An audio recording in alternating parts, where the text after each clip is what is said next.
disappointed in every one of you. I'm sorry, I didn't mean to offend you. I'm disappointed in every one of you. I kiss you on the mouth. No, I'm not cool with that. I'm sorry. One more time. I'm disappointed in every one of you. I mean, I'm dealing with degenerate animals. I'm disappointed in every one of you. Disappointed in every one of you. All right, come on. Honestly, I can't do it, man. I'm disappointed in every one of you. Let me tell you why. It's gonna be all right, Nicky. Go ahead, shoot. He just killed a little fucking man. What are you going to do about it? Yeah, because you got nothing. You don't got a thing. Yeah, because you got nothing. Lobito! Got nothing. I want to get out of this rat hole. I want to get online. I need BDA boxing.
All right.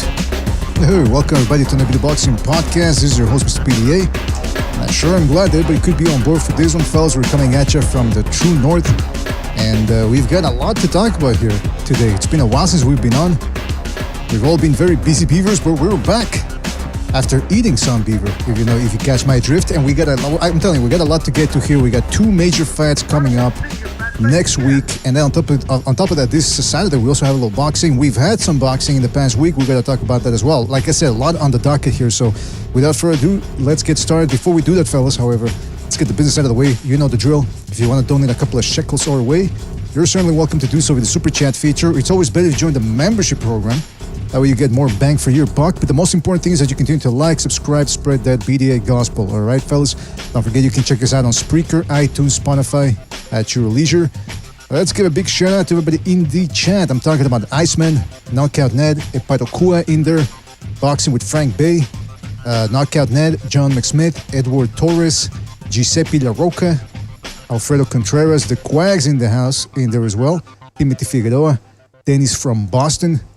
Who else is here? Lore Blue MBM. Shout out to him. Shout out to Eric Gomez. Said, Mr. BDA, Inoue yelled bomb squad. You know what that means. Fulton is going to sleep night.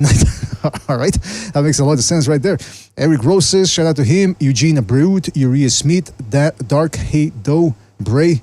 Not. That's K-Not. And many more people to come. I'm sure, fellas. Thank you for joining us. Really appreciate it. Let me check here. I see we've got the Jimarino. Jimmy in the house. Jimmy, are you there? Yes, sir. How you doing? Doing fantastic. It seems like forever since I last talked to you. Yeah, man. I haven't talked to you in a while. It's probably the longest in over a year. See, that's the Hope thing. Everybody, the chat's doing good.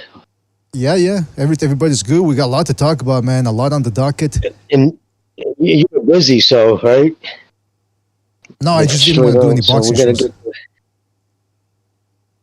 summer, right? The summer hiatus. Yeah, a little bit of a summer.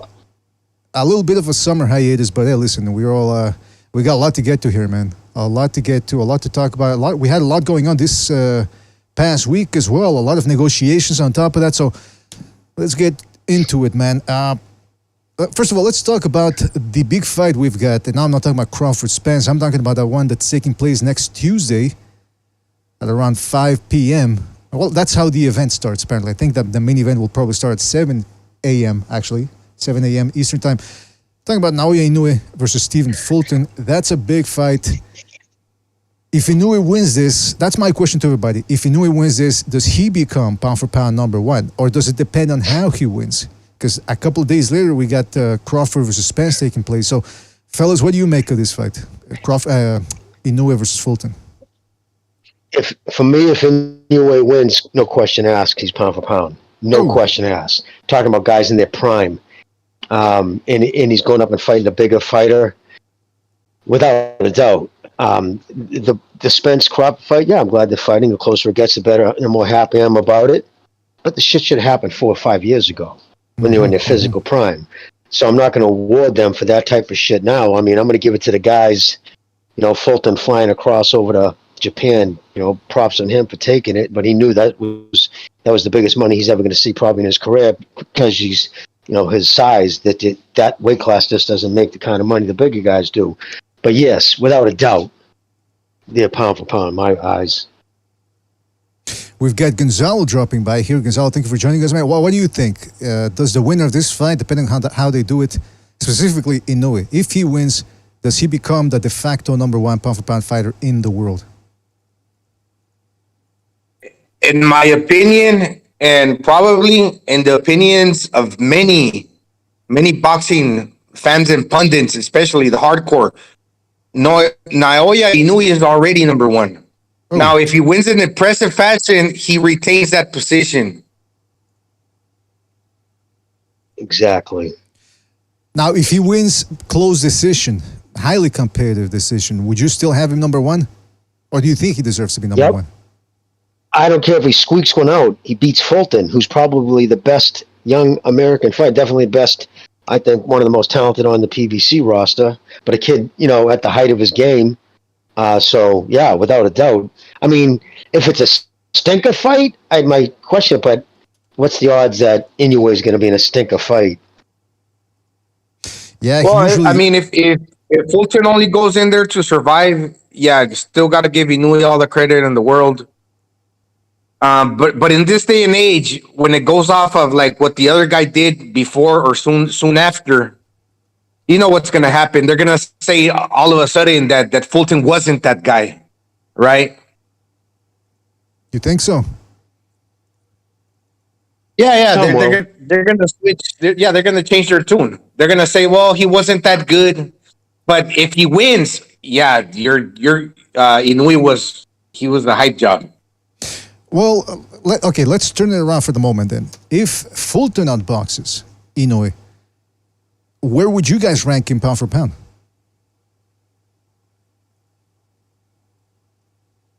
I still wouldn't even have him in the top 5. I might have him in the top 10. Yeah, I'd have him in the top 10, but not in the top 5. Because, yeah, it's a great win, but it's a great win. And again, the reason why Inoue is where he's at, and I agree 100% with Gonzalo, he already is boxing pound for pound, in my eyes, too. It's because what he's accomplished and how he's accomplished it. Well, that's interesting then. That's interesting. I do believe, though, that my line of questioning is putting us ahead of things a little bit. Just a little bit. Because this is it figures to be an interesting and complicated fight, a complex fight for both guys because, first of all, to tell you where I'm at here with this, I'm giving Inoue the edge. I think he's just as fast, if not a tad bit faster than Fulton. Despite the size difference, I still think he hits harder than him. He's fought all manners of styles. He's proved that he can come forward and win fights, like dominate fights on the front foot as well as the back foot. On the other hand, Fulton is a bigger guy. He's undefeated. He's younger. He's full of confidence, and he is very quick himself with both hands and feet. Even though his power isn't all that, this isn't a power punching contest. This is about who can score more and prevent the other guy from scoring his shot. So there's a possibility that Stephen Fulton could get that done in this fight. I'll tell you what, right off the bat, we're probably going to do another show on this with actual clips to demonstrate what I'm talking about.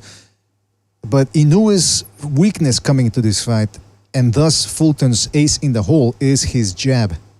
Fulton has a very good jab. That's one of the categories that I would put in there where Fulton is actually superior to Inoue.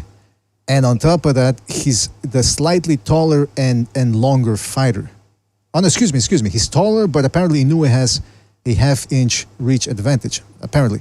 But nevertheless, if you watch Inoue enough, when he comes in, he tends to stick his chin up It doesn't stay in the same position. It actually goes up. It rises. And I think if Fulton can take advantage of that, score enough jabs, and prevent Inoue from landing his bombs, I think he's got a very good chance of winning a decision. What do you guys think?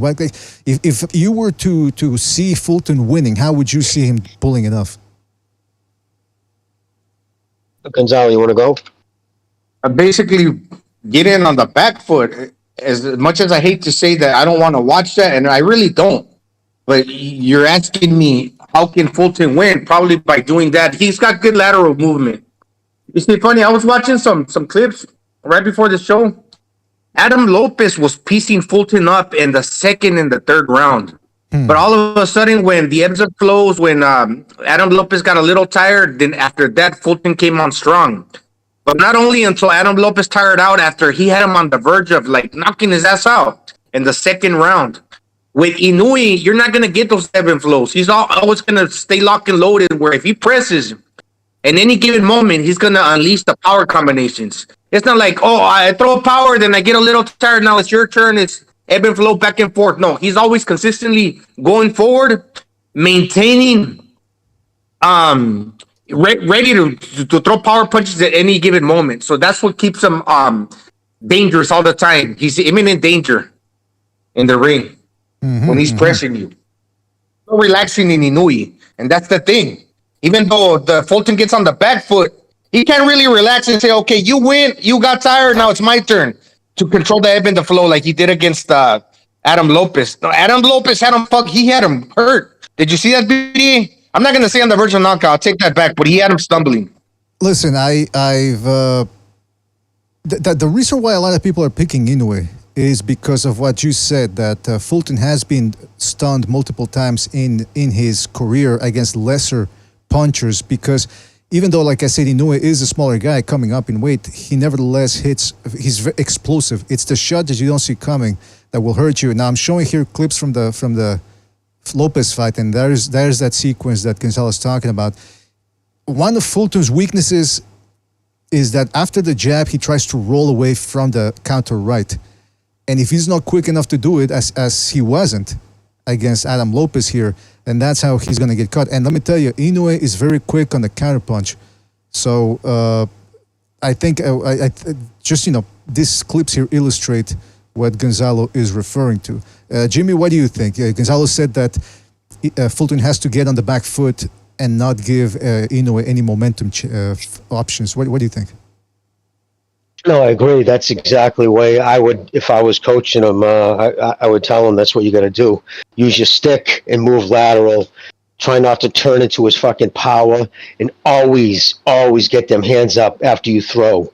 Bring your hand back to your chin, because he's sneaky with his counter punches, and he's extremely accurate, and he puts everything into his punches. You know what I mean? The kid can really pop. So, yeah, Fulton, I believe, he's the more athletic of the two, natural athleticism. But I already know, we've seen Inoue fight with a broken oracle bone. I mean, Donaire can crack. And Donaire caught him broke his oracle bone. Well, so we know this kid can a punch and keep going. What's that, PDA? Whose orbital bone did Inoue break? I believe with Donaire broke his oracle bone in the first fight, wasn't it? In the first fight, Donaire broke his, or I think he broke his orbital.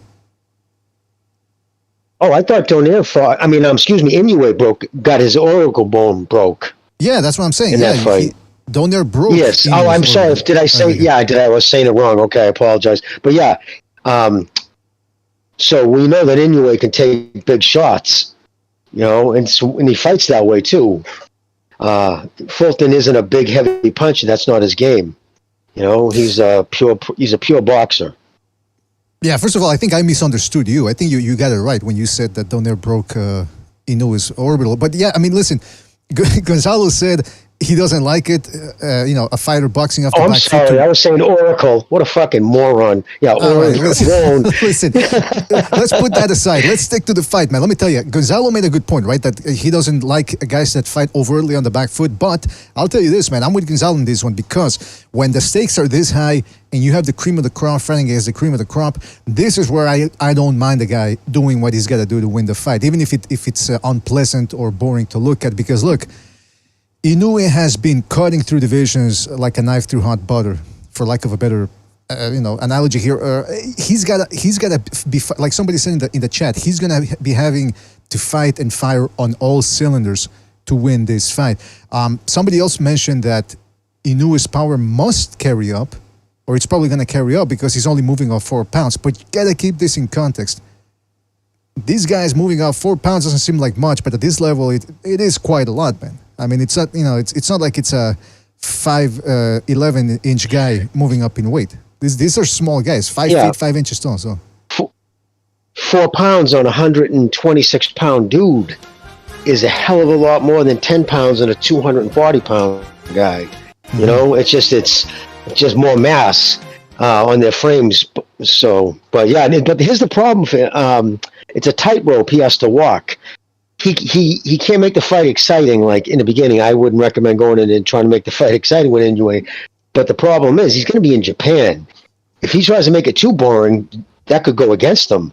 I doubt the judge is going to want to give this kid a, if he makes it a fucking hug and run fest. I don't think Fulton's going to do that. But he's got to be careful not to make it too boring, is my point. That's an excellent point, man. That's an excellent point because that's one dimension that we got to look into here. It's taking place in Inoue's hometown of Japan. Japan. Or like, what's the name of that black dude? I already forgot his name. Peterson. What's his name? The black dude, Peterson. He's always saying the Japanese, the Chinese.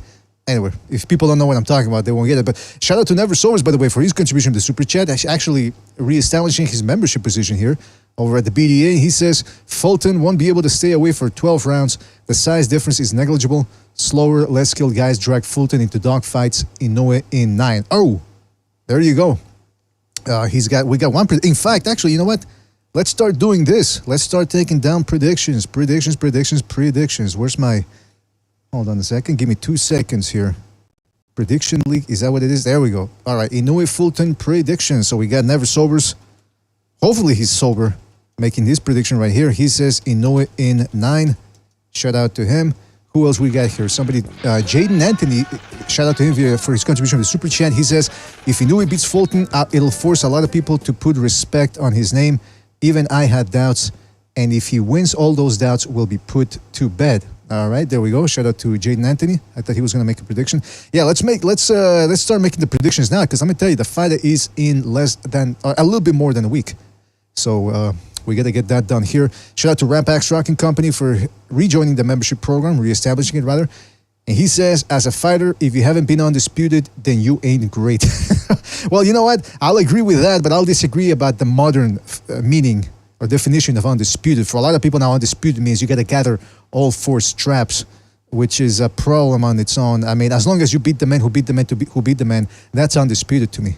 I don't waste my time keeping track of all these little titles, these little straps, these baubles of men's vanity. Forget about that.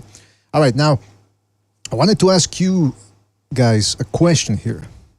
Gonzalo and Jimmy. Fulton can fight outside, inside. Now, he's not the greatest at cutting off the ring. He can fight on the inside when guys press him and he stands his ground, he can fight on the inside. But it's one thing to fight on the inside, it's another to actually work your way on the inside. That being said, if things start going Inoue's way from the outside, and Fulton starts going, holy shit, this guy's actually outboxing me from the outside, would it be a good idea to try to stick to Inoue, fight him chest to chest, where we really haven't seen Inoue fight all that much? Oof, I don't know because I think Inoue got such a great judge of distance. You try to fight him in his, right up against his chest. He's just going to take the half step backwards and whip one to your liver. He's a horrific body puncher. So I don't know. I think that would you're just jumping right into the oven. I wouldn't recommend going into the trying to go that way with him if his power carries, which I believe it will. I still think his best chance is to fight from the outside, use his athleticism, his jab, and movement. Yeah, but what I'm then I'll give you the follow-up question. If he starts getting outboxed, Fulton that is, from the outside, do you expect him to go for broke and really try to fight Inoue on the inside, where Inoue hasn't really been all that active in the past? I don't think it'd be a good idea. I mean, Inoue, he tends to square up, but this is actually a good thing when it comes to throwing punches from both sides of the body, back and forth, left and right and left, a volley, because you can switch hands quicker, back and forth. So when Inoue does that and he presses upon you, he's gonna connect quickly and more often, back and forth. And the thing with Inoue, I've seen a lot of the times when not so much that he's pressing, but when he gets pressed and his back is against the ropes, and although he's still fighting on the inside, whether he presses or not, when his back is against the ropes, he tends to throw uppercuts, but he keeps his hands down.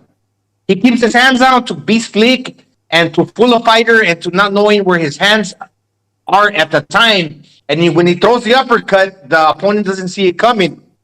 And it's also quicker for Fulton because he doesn't have to throw it from the normal position where you carry your hands and dip down and throw it up. No, he already got the hand down, and basically he pops your head up. So it's a sneaky punch, and a lot of times he surprises his opponents, and I think it's one of his better punches when it comes to power. But you can't keep dropping your hands against Inoue like that. You can't keep dropping your hands, so he's not consistent. He's not consistent when he goes on the inside where he's responsible with his hands up and he's throwing punches correctly. No, a lot of times it's just like a sneaky uppercut. So can he really develop the ability to keep his hands up and go to war on the inside like that? No, eventually he's going to get caught with his hands down. That'd be my ultimate point. Well, those are all excellent points, fellas. That being said, my follow-up question, Jimmy, was that if Fulton is getting outboxed on the outside, do you expect him to try to fight Inoue chest to chest? Or is he going to get on the bike even more and say, you know what, I just want to make it to 12? Well, it depends, right? Say if he's really being outboxed, and obviously he's going to have to try to step in, because when you're being outboxed, if you're going into the later rounds, and your only chance of winning is a knockout. And again, this is on the premise he's being outboxed by many rounds. Yeah, obviously he's going to try, step right into the oven, but I don't know, man. That would it would be risky, but why not? He is the bigger guy. He's just into Gonzalo's point. The reason why he squares up like that, someone like Inoue, because when you have a wide stance, if you go and keeping your feet in that same position, you have to kind of switch feet because just the torque on your waist isn't the same. But when you kind of square up a little bit more, to Gonzalo's point, all you have to do is shift weight left to right, and you can put the same amount of fucking snap on your punches. The risk being you're more off balance that way. You can get tripped up. When your feet, the closer you bring your feet together, anytime in a boxing match, the higher the risk of going over, being tripped by your feet. That's right. Yeah. That's also true, Jimmy. Absolutely. That's the risk, and you don't got a leg to stand on if you get pushed back. But, the risk is sometimes worth the reward, right? Yep. Yeah, to quote Randall Tex Cobb, when he said his great quote was, in tennis, if you lose, it's, 5-love or whatever. In boxing, it's your ass. And this is that type of fight here. This type of fight here with Inoue. It's in the past, he's shown that one punch is enough to stun guys, and then his follow-up attack usually ends matters. That being said, that the reason why I keep bringing up Fulton's inside game is because, again, I've never seen Inoue really fight on the inside, and I think that's because most guys don't want to get on the inside with him, because doing so exactly. they have to walk through fire. So, Jimmy, like you said, if the size is palpable enough or visible enough that it works for Fulton, we might see it. Because I remember when Matisse fought Lamont Peterson so many years ago, and Peterson was getting hurt early on, getting dropped, and then finally he said, screw this, I'm just going to stick to him and try to smother him. And I'm thinking maybe that's something that Fulton could try to do if things don't go his way. But Fulton is so quick on the trigger. That's what I'm saying. The people that haven't seen Inoue, they think he's just a puncher. They don't understand. He's just as fast as Fulton. His footwork is just as good, if not better. His punch selection is fantastic. Both guys are up against it in this one. It's not a one-sided fight. By the way, he's very accurate too. Yeah. Oh, yeah. Exactly. Yeah. On top of that. Yeah. His best BDA. I think Fulton's best work is like when he starts doing the lateral movement and starts throwing sweeping hooks, trying to catch you, like get you like where you're moving. He's moving, but then you're moving, so he catches you off balance and throws like these sweeping hooks over the top. He controls you. So I don't think the inside is necessarily his game. It's only like one shot at a time, trying to sneak in a uppercut and surprise you. But can he sustain it? Can he stay on the inside? I really doubt it, man. Well, that's the thing, though, because it's like Straight G is saying. He says the last guy who tried to fight Inoue on the inside was Emmanuel Rodriguez.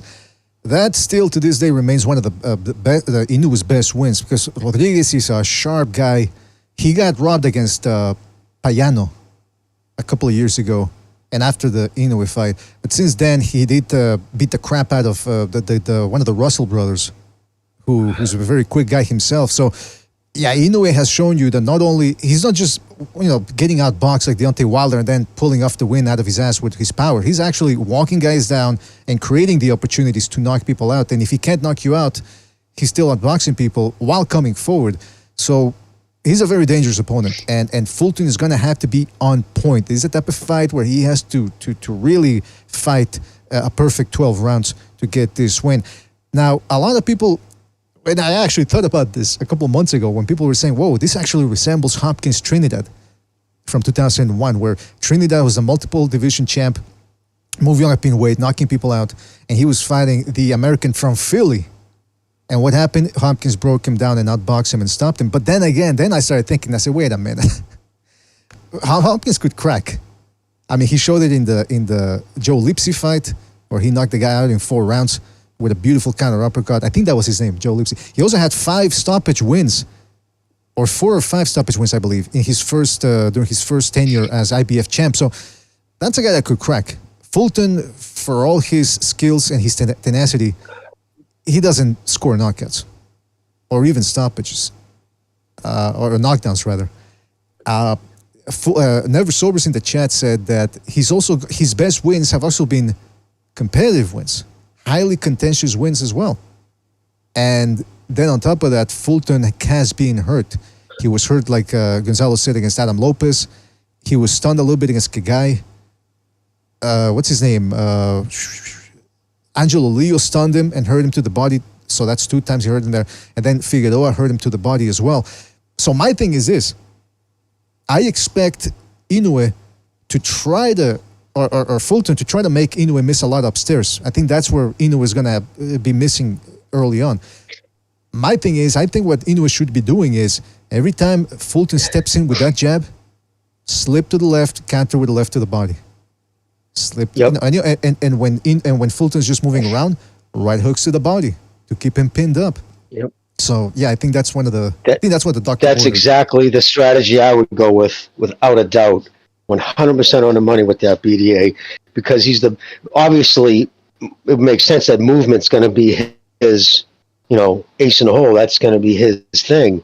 And how do you negate moving? Whip it to the body, make them legs heavy, and he can punch to the body too. He can whip that fucking liver shot. So, that's without a doubt. Any chance you get, if you think you can't put it on his head, put it on his chest, put it on his body, but put some of them heavy punches into his body to try to slow down the legs. That's an excellent way of putting it, because again, if Fulton gets his jab going and just starts piling up the points, that's going to be a very, very long night for Inoue, whether it's in Japan, whether it's in fucking Indonesia, the United States, whatever. Once Fulton gets that jab going, and like I said, if you missed the start of the show, Inoue's weakness is that when he comes in, he lifts his chin up in the air. So there's work to be done there with a stiff jab. And I think that's also why Inoue has to work the body to take that jab away. It's not just going to be enough to try to counter him with overhand rights. He's going to have to go to the body. And that's a dangerous thing about fighting Inoue. That must be a nightmare, first of all, because not only is the guy skilled and he hits hard, but he's been consistently dropping guys with shots upstairs, headshots, and body shots on top of that. So this is just it's insanity. This guy, and I would try to negate his jab or make him at one point try to catch him. You know, he's not a southpaw, he's orthodox, so try to get him timed where you get his rhythm, and when he snaps out one of his jabs, try to, even if you have to eat that jab, try to come over the top with some power, because you catch somebody over the top when you're throwing a jab, if they're throwing you, it changes your mind. It makes you a little less willing just to keep snapping them out there. Yeah, Inoue, he throws punches that knock people out. A lot of the times, because not only does he hit hard, but the opponent doesn't see it coming. Like the shot that dropped Rodriguez to the body, the one that dropped Maloney, it was so short. Traveled from point A to point B so quickly that the opponent didn't see it coming. And when you're facing, when Fulton is fighting, a lot of times he tries to throw these little feints where he gets the opponent guessing. And that's how he's catching them. But how are you going to keep an opponent guessing if you yourself cannot see the shots coming down back your way? Because Inoue throws so quickly that Fulton's not going to get a real read on what he's doing. That is Fulton. He's not going to know what's up. So if Fulton throws these feints to keep Inoue guessing or like stepping one way or the other to beat him to the punch, he's going to step into no man's land. He's not really going to know what he's doing. Because he's not going to have that read on Inoue that he has in his other opponents. Because Inoue throws quick shots and short shots. So it'd be kind of foolish to try to play the slickster in there too much. Because you're not going to be you're going to be out of your depth, I think. And one more thing, in regards to that, I'll get back to it later. All right. Go ahead. Well, you guys are making some excellent points here. And again, this is a very intriguing fight. There's a lot on the line here. It almost seems unfair. If Inoue is able to beat Fulton, it seems unfair that this would be is this his fourth or fifth division? I'm drawing a mental fog here. Is this fourth? Okay, yeah. Thank you, man. Fourth. I mean, that's insane. That he's coming up in weight against the best guy in the division, no tune-up. And if he beats this guy, it's almost like, all right, you know what, just... Everybody else would really have to step their game because, and we're going to talk about this later, about what other guys are doing right now in boxing, but Usyk really did well in going up in weight and beating Joshua, but he's been inactive since then.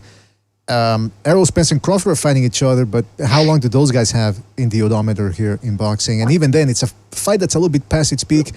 Then you've got the lightweights, Haney going to the wire against an older, smaller Lomachenko, can't even pull out that win. I mean, some of these guys are going to really have to step it up if Inoue wins. Or, I mean, if Fulton wins too. Because, I mean, he's going to have beaten a pound-for-pound top 3 guy. So, hopefully this wakes other fighters up out there. But again, if Inoue wins this one, it almost seems unfair that he's that good. Oh, but yeah. We shall see. Yeah, BD. Yeah, I'm listening to what you're saying. I want to say one more thing. Yeah, of course I'm listening. Yeah, it'd be very important. Yeah, Fulton, he's shown to have like good composure, like where one way or the other, he keeps his concentration and his focus, and he's still able to ride out like the bad moments where he's getting hit and he comes back and he wins. But that's one guy. You could also say the same thing about Inoue. He also has good concentration and keeps pressing and going after it without losing focus, like he did against McDonald. Like, he's not going to get flustered if you try to show him all these different looks. If you're Fulton try to show him all these different looks. No, Inoue's going to keep coming consistently and focused. That's why I don't think he's going to get like that jab, that's going to work against them where he's going to get all frustrated and everything. He's going to keep his concentration. And I went back and I watched a few Inoue fights just to rewatch them. It's just, you see things till Gonzalez's point. He's so quick, sometimes you don't even see some of these punches, the first time around. But what I realized is how excellent he is at hiding his punches. Like, he'll throw the jab, and then right behind it comes the right on the same plateau, the same level. So he hides it behind the jab. He throws it, just as he snaps that jab, the right's coming before the left's all the way back to his ear. So he hides it. You don't really see it coming. and he does that in a few different ways. A few different times I've seen him hide his punches. It's just that, only the best of the best can do that. And we're talking up Inoue, and I'm saying the reason why there would be instant pound for pound, perpetuity after that, but it's because Fulton's so good. Fulton's a talented Philly fighter, when he stays composed, all those things, like I said. But again, we're talking about the Ring Magazine, the transitional board, everybody, pound for pound, number one. So Inoue is, and I even believe he's the Vegas odds-on favorite, isn't he still? Last I checked, I think he was. Wait. I think he relinquished all his titles, Inoue. No, but I mean, he was the odds-on favorite to win, isn't he still right now? Didn't Vegas last I checked had Inoue favored? Yeah, I think he's the slight favorite. He would have to be the slight favorite. And you know what? Again, I would pick Fulton. I would take the risk and go with the slight underdog in Fulton, because that's what I like to do. When a fight is that close, sometimes I go, you know what? I'm going to pick the underdog just to see if I can get away with it. The thing that would worry me, though, for Fulton is, again, I talked about the jab. I think his conditioning, too, I forgot to mention. He's got very good conditioning. And I think he can score enough jabs. He's going to score. I'd be surprised if he doesn't score enough jabs in this fight. But his endurance, meaning his punch resistance, is worries me. Again, Adam Lopez stunned him. Figueroa hurt him to the body. Angelo Leo hurt him to the body and upstairs. Kagai stunned him a little bit too. So this guy can be hurt both ways. He's facing one of the biggest punchers in boxing, even though he's a smaller guy coming up in weight. But nevertheless, that's a little worrisome right there. All right, but listen. Yeah, BDA. Yeah, go ahead. Go ahead. No, go ahead, man. Yeah, it's like these guys that have hurt Fulton. I'm not sure how good they were on their follow-up. Okay, they landed a good punch or two, but were they able to consistently throw with the mean intentions to close the show and knock Fulton out? Obviously not. But one thing I can say about Inoue, if he lands one, even though it might not be the one punch type of knock you out power that he displayed at 18, that second shot is coming hard too in that third. So he's been able to recover against lesser guys, but can he recover against a guy that's still throwing power punches, although they might not be 10s, but they're still going to be 8s consistently? Right, that's a good question, because look, Angelo Leo is not a big puncher. He's a pressure guy who tries to break down his guy with his pressure. What's his name? Adam Lopez is not a power puncher either. And then you got Arnold Kagai, who is a strong guy. He stunned him. Figueroa has his good share of stoppages on his record, but that's mostly because of the suffocating pressure he puts on. So I think that might answer your question somewhat. That none of those guys is as fast and explosive as Inoue is. Inoue, yeah. Right. So that's going to be, again, there's a lot of interesting features in this fight. I can see, like I said, Fulton landing enough jabs and stifling some of Inoue's work to get a close decision. I can see Inoue eating some shots, but then landing the harder shots and winning a decision himself, just on the basis that his shots are harder and more eye-catching. Or I can see fucking Inoue just catching Fulton with a body shot and dropping him. But I mean, listen, Inoue has to work in this fight. Whether he sees a target or not, just hit whatever he can, especially the body. Wear Fulton down, because Fulton has good conditioning. He doesn't want to go into this fight and then get tired. All right, so that's that for that fight. Well, actually, you guys want to give your predictions now? Because I don't know if we're going to, you never know what can happen, but if we don't come on the air, if we don't broadcast before the fight, I think we should take some predictions down. And I'm going to start. I will accept no refusal here. So Gonzalo will start with you. By stoppage. Oh, Jimmy jumping in right there. Inoue, you want to go? Want to pick a round? Come on now. 10th. Oh. 9th or 10th. But we'll go. I'll go 9th. 9th round stoppage. Inoue, now don't overthink it. You got to go with your gut instinct here. Gonzalo, what does the gun say? My gut instinct told me the 8th round, and I'm gonna say not KO but TKO. TKO. Nice. I'm pretty sure you're talking about Inoue. Yeah, that's right. All right, I'm gonna go with Inoue by fuck. Now I'm overthinking it. I'm gonna go I'm gonna go. I'm gonna go 7th round stoppage. Why not? I'm probably gonna change the stoppage. I can see Fulton winning this, man. I'm telling you, I can smell an upset here. Even though it would be a slight upset, it's not like he's the decided underdog. But I'm gonna go with stoppage. But I might change it here, and I might even jump on the underdog bandwagon. So hopefully I can say I told you so. No, I'm kidding. I can. 2 minutes ago, is I'm not taking any excuses. Give you a thing, and I was like, but I might change mine, you bastards. Hey, listen, I get you cut me a little slack. Why not? No, I hear you. No, it's not. I mean, again, it wouldn't be no big upset. Fulton's unbelievable. He's a great boxer. Anybody who doesn't give that kid a shot doesn't know what they're talking about. You know. Again, well, it's that's the thing. Jimmy, if this were 100% picking fights, man, we'd be in Vegas, fucking making millions. Exactly. Now, Jimmy, that's the thing that irks me a little bit here, and I want to get you guys in on this. I'm looking forward to this fight more than Crawford Spence in terms of just absolutely. In terms of what's going to go in the ring, what's going to occur in the ring, because I got to tell you, I am getting entertained by the Crawford Spence fans going at it on Twitter. It's highly entertaining, and I've seen a little bit on Twitter too. I mean, on YouTube. But as far as guys in their prime, I mean, Fulton is what, 27?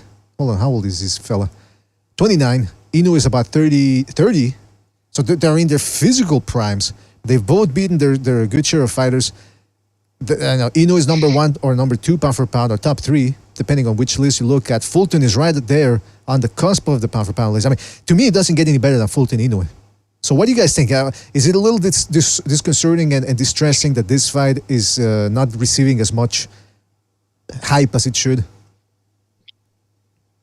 Well, in the U.S. and Japan, it's off the hook, man. Have you seen some of the pictures? Like, you go down a main street in Japan, they have these light posts with like a wraparound poster, and every single one's Inoue Fulton for as long as I can see down the main street in Japan and Tokyo. Mm-hmm. So it's like there's some crazy advertising. It's gonna be big time there.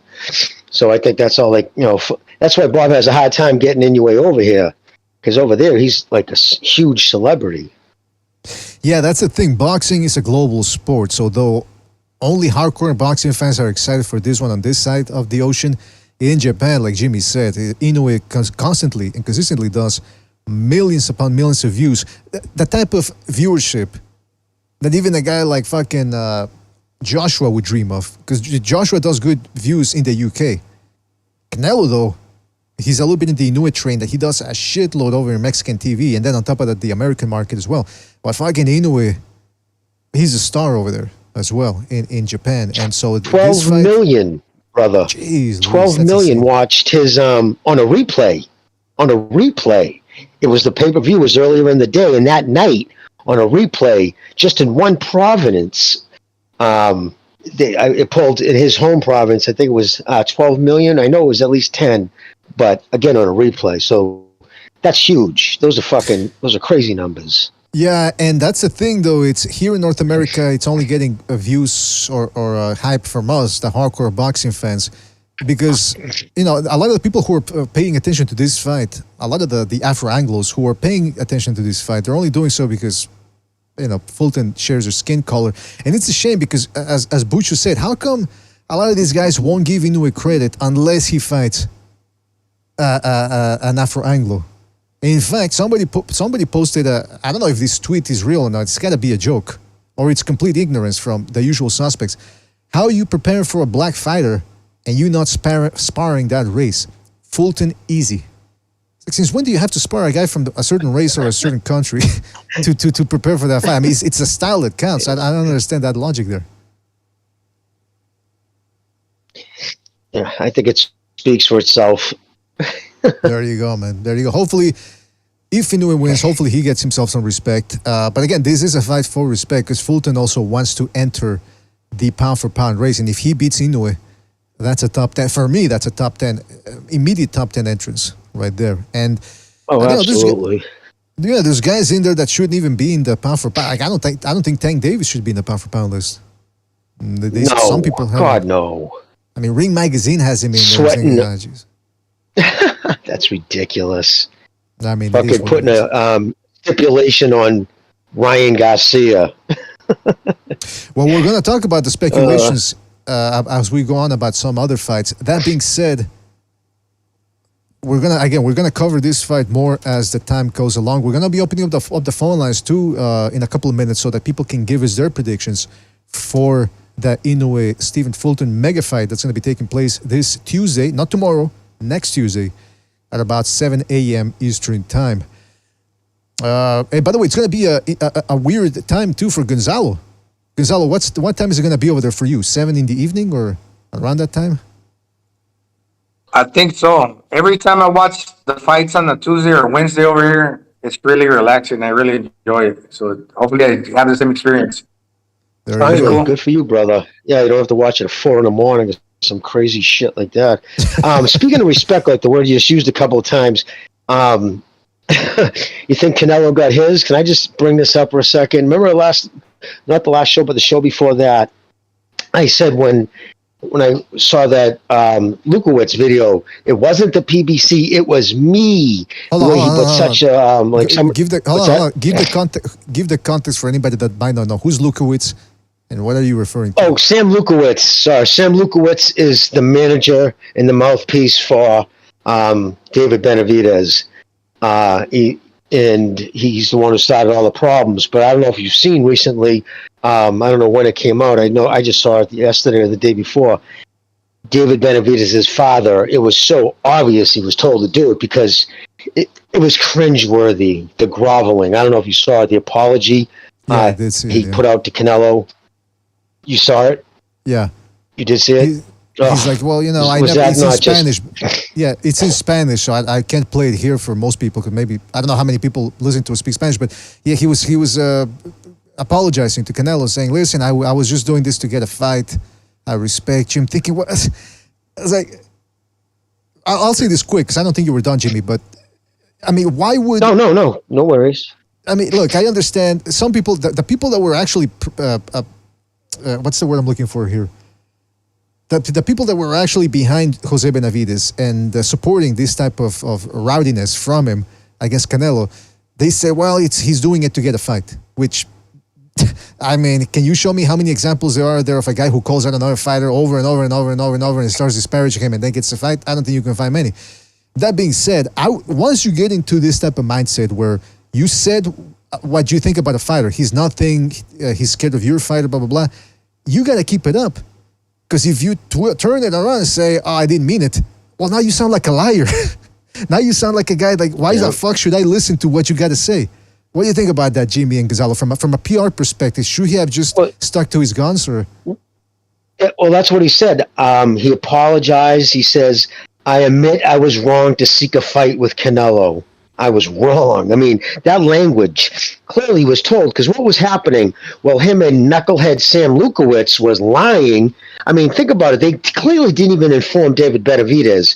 Because remember I said back then, a few weeks back, I said, if I was him, I'd be bullshit because I'm out there telling Fight Hype or somebody, oh, yeah, the PBC's 100% behind me.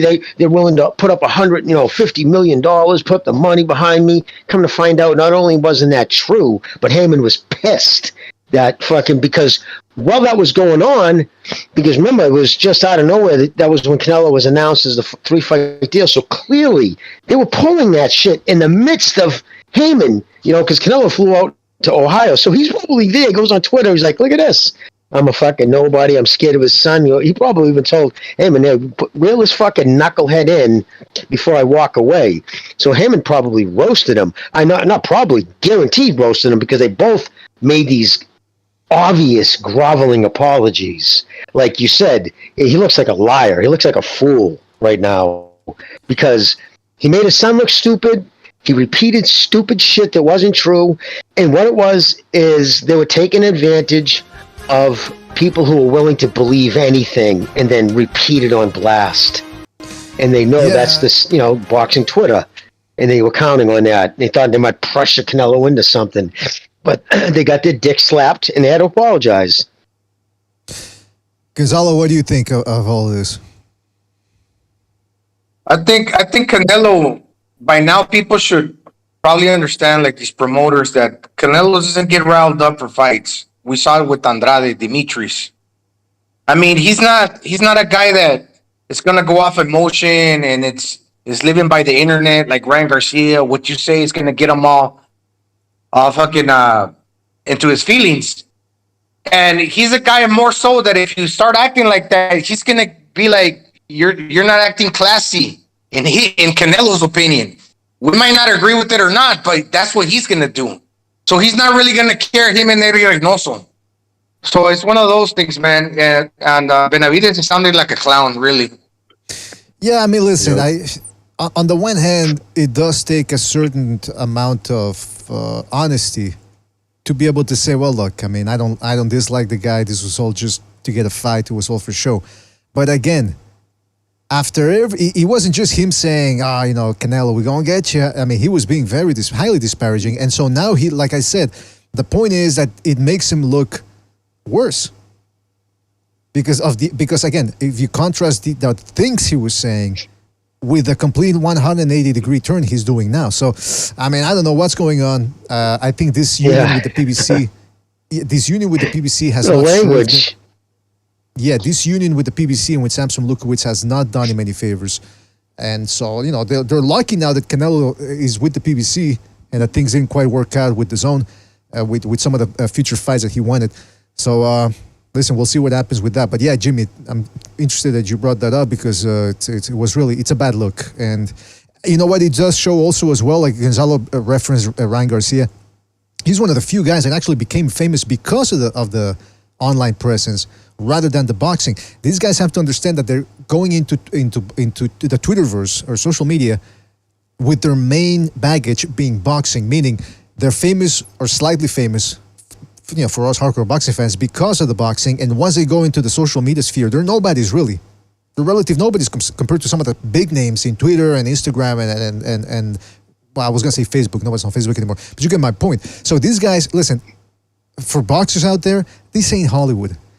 Just because you keep your name out there and you're babbling on day in and day out on Twitter to your 15 fans, that doesn't mean that you're going to get the big fans that you want because, people always know it. You have to stay active in the ring.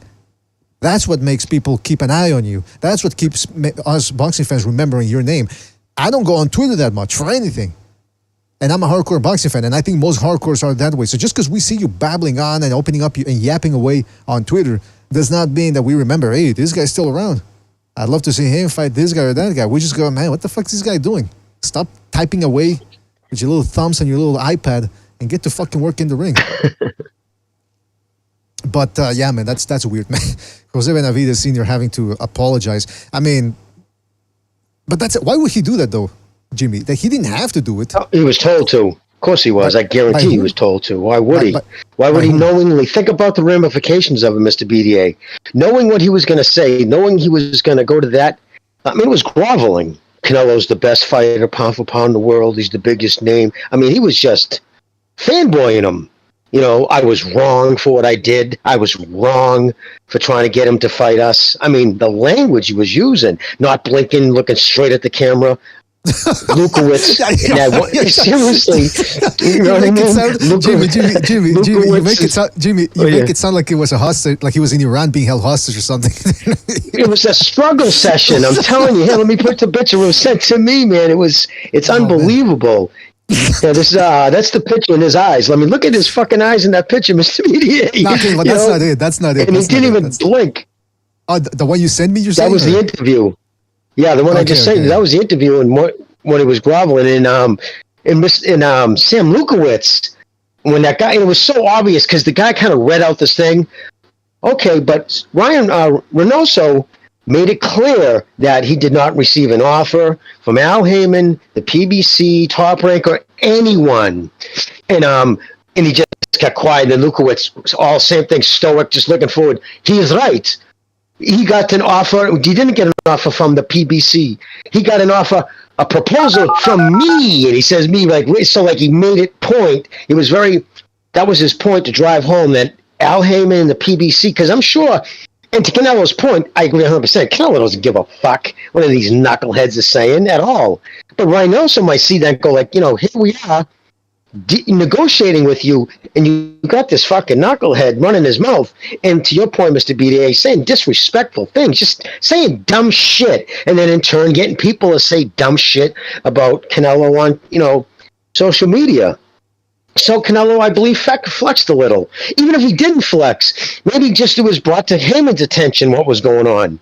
And he's like, Jesus Christ, I'm here negotiating a 3-fight deal, and these fucking idiots are throwing around different money. Because remember, they were saying, $50 million. At the time, Heyman's probably saying, listen, I'll give you $35 million. You get your cuts, $35 million for Benavidez, Charlo, whomever you fight.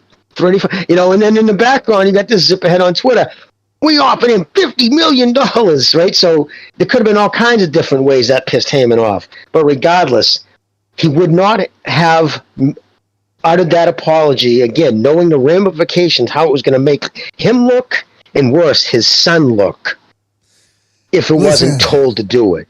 Clearly. Yeah, I just want to see the fight happen, man. Can we get that? Can we just have that fight? That's all I care about. And again, a lesson for these fighters and their fathers and their managers and their promoters and their cut men. Everyone now has their say on Twitter. Even Russ Ambers, the guy that's wraps hands for people. He's like the second assist for a lot of these guys' corners. He's on Twitter too, talking smack. I'm thinking, just get the fights done, please. By the way, what was the name of who was the PBC fighter, Jimmy, who one time had the gall and the balls to criticize the PBC and then had to issue an apology, a groveling apology as well? Who was it? Was it Prograis? Oh, there's been a couple. Yeah, Prograis, Thurman, even Chris, the kid with the colored hair, Colbert, he had apologized for what he said, and they had to take the video down. Yeah, no, listen, they signed a non-disclosure agreement. They can't disparage. That's the reason why they strategically, it was a leaked phone call. So legally, Heyman couldn't hold Spence accountable for that. Remember when he said, I told Al, I ain't fighting no fucking Al, Thurman, right? If he would have said that and tweeted that shit out, I told Al I ain't fighting him, blah, blah, blah, but said anything negative on Twitter, he can be held accountable. It could be financial recourse.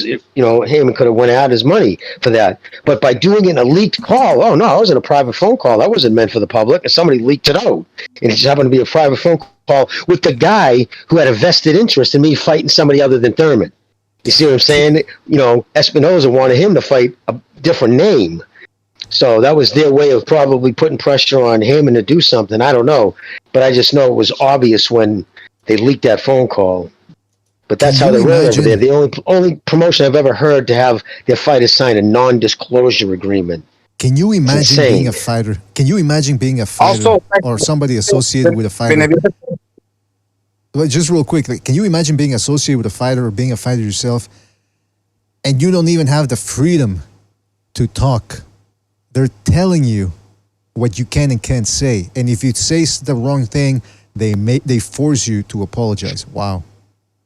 Wowee. Kind of close with the time. Yep. Kid Austin's father said that, remember? He said, they own you. 10 years they would have had my son. And if you make certain amounts of dollars, you automatically get extended 2 more years. And he said, not only didn't I have any say, and he's also the only promoter never offers an amount of fights. Usually when you sign a fight deal with somebody, like when Kid Austin's Schofield signed with Golden Boy, he was promised a minimum of 3 fights a year. The same thing like when Crawford signed with Top Rank. That's almost in all boxing contracts. With the PBC, they say, we'll try to get you X amount of fights a year, but him is not financially obligated to do so, meaning there's no penalties if he doesn't. And then you can't complain about it, including after you leave. So it's the NDAs that he had. It's basically the music contract he had, and he just switched it over to boxing. But and like he said, he even owns my son's. He would have owned my son's name and likeness, meaning my son couldn't even go on a talk show under his name without Al Heyman's permission. It's insanity. It's a cult over there. That's what it is. It's a cult, and these people seem to be very comfortable. So, Canelo signed to the PBC for 3 fights. And I think a lot of the change of heart and the way Benavidez is going to go about wanting the fight has to change, because since, okay, we know Canelo's fighting Jermell Charlo, the number 2 and number 3 opponent, people don't necessarily know who those are, even the PBC guys. So maybe David Benavidez is suspecting I can get one of those numbers, like the second or the last fight within that 3-fight deal. So yeah, he really wants that, obviously.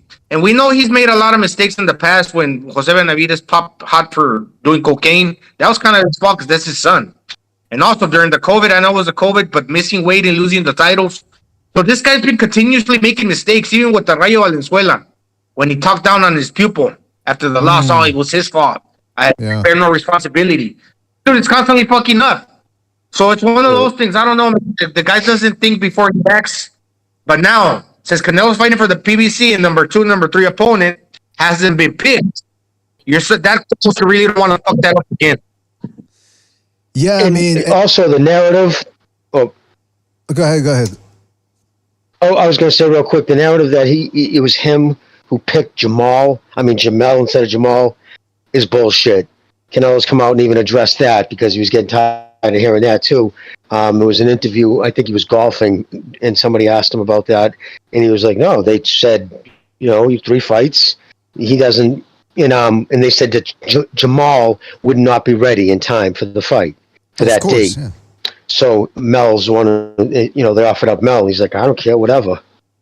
Yeah, so it wasn't him trying to pick the. Jamal just got out. I said the exact thing. I just get excited about it because I kind of thought I put myself in Canelo's shoes. And during the BDA, when we did the episode about 2 weeks ago, I said the exact same thing. And come to find out, Canelo just freaking echoed what I was thinking. Yeah, man. I mean, it's a whole Mickey Mouse type of shindig over there at the PBC. Shout out to Rafael Garza, by the way, for reestablishing his membership program. He says it was some beautiful knee pads that Team Benavidez wear for Canelo. Oh, come on. he's saying they're getting down on their knees. Well, listen, that whole thing. Well, hey, listen, speaking of the PBC, we had a couple of cards this week, and we had Frank Martin, a lightweight, undefeated lightweight, took on Artem Harutyunian and struggled mightily. In fact, Steve Farhood had Harutyunian ahead, even with the late knockdown that Frank Martin scored when Harutyunian took a knee, because it seemed as if his orbital was broken. I'm not quite sure if that's been determined yet, but Harutyunian was a very tricky opponent, 32-year-old, I think, who had never really fought anybody of note despite his undefeated record, and gave Martin the entire business. I thought he won the fight. It's interesting. Somebody mentioned on Twitter that if other fighters go the distance or something against a guy like Harutyunian, they call him an Eurobomb. But if if he beats their guy or if he struggles, they go, oh no, well, he's a good fighter. He was tricky, but all of a sudden they give him credit.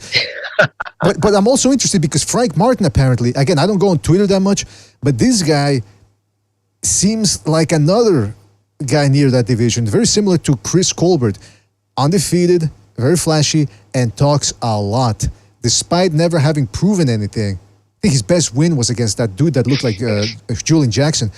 That's his biggest accomplishment. Despite that, or in spite of that, he was talking about how he was going to knock out Devin Haney, Shakur Stevenson. He wants this guy, he wants that guy. He's better than this dude. And then he goes in there against a relative nobody and should have lost the fight. Guys, did you catch this fight? And what were your thoughts on this? And yes. Again, talking about that. I saw the whole card, unfortunately. Talking about how people typical. Yeah, I'm just saying. Also, if you can touch on how guys nowadays just talk on Twitter. But anyway, yes, sorry, go ahead. Oh yeah, no, yeah, exactly. I think that that's one of the reasons why Keyshawn Davis has been saying for months now, just shut up and let's get in there right now. But I knew the PBC is no chance they're going to make that fight with Top Rank. Plus, it's not beneficial to them to make it. But yeah. So listen, I said Frank Martin was good, but I said it was like one of those things because the PBC hasn't signed any young hot shots like all the blue chip African American fighters or Black American fighters. I've been signing with Top Rank and Golden Boy, anybody other than the PBC. So it's like I think there was anytime that one comes down the pipe on the PBC, instantly has one win, and next he's headlining.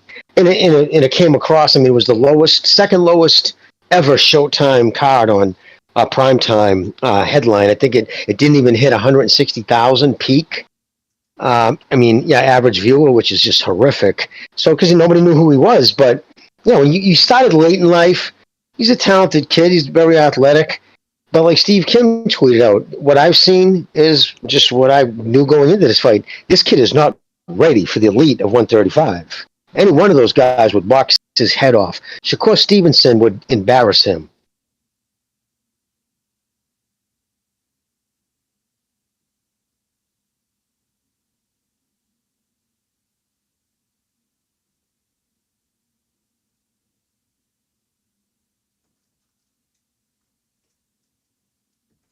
Hello? Hello. You guys still there? What happened? I don't know. I left for 2 minutes and I hear silence. Okay, anyway. Okay, we thought you dropped off. No, I'm still here. Did Gonzalo give his take on the fight? We're lost sheep. Did Gonzalo give? Yeah, did you give your take on the fight or? No, I thought we fell off for some reason. All right. We're still here. Okay. No, Frank the Ghost Martin, he's a solid fighter. He's tough. The problem with him, I think, well, in regards to this fight, it was close. I mean, the other guy, the Eastern European, he was outboxing him. I think he was a gold medalist, bronze medalist, correction, in the Olympics.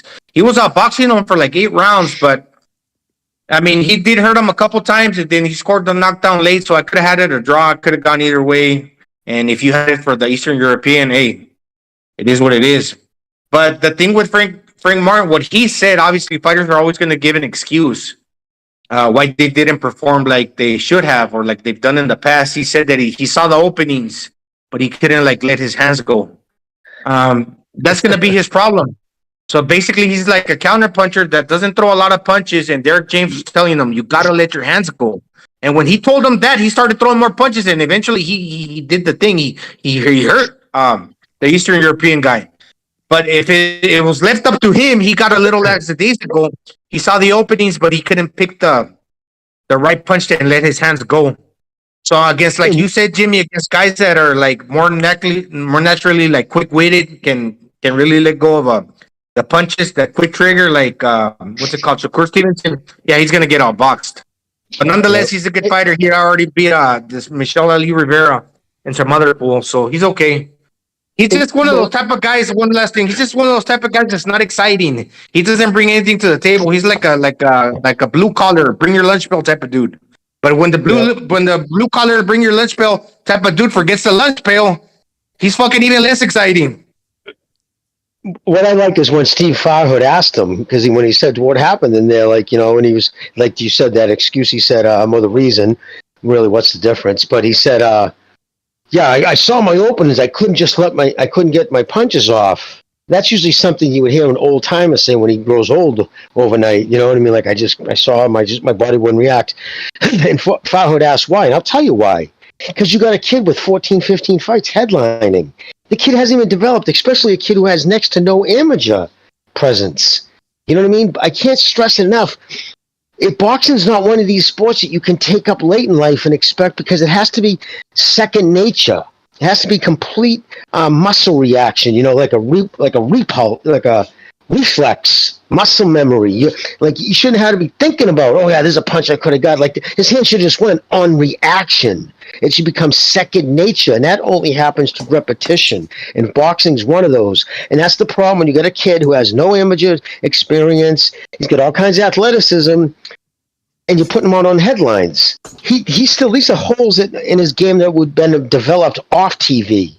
But again, it's a product of 2023. This is what happens. Yep, Jimmy. I think so, Jimmy. It's one of those things, right? He can't pull the trigger, and I think that the Olympian dude, the bronze medalist, he kept on resetting. He kept throwing the jab, and the dude kept resetting in his mind where he couldn't let his hands go, because once you think of a punch and you want to throw it, but then a split second later the guy has moved, it's not necessarily where you thought he was. Then you miss. The next time you try to do the same thing and you're going to miss in your mind, it's going to keep you second guessing.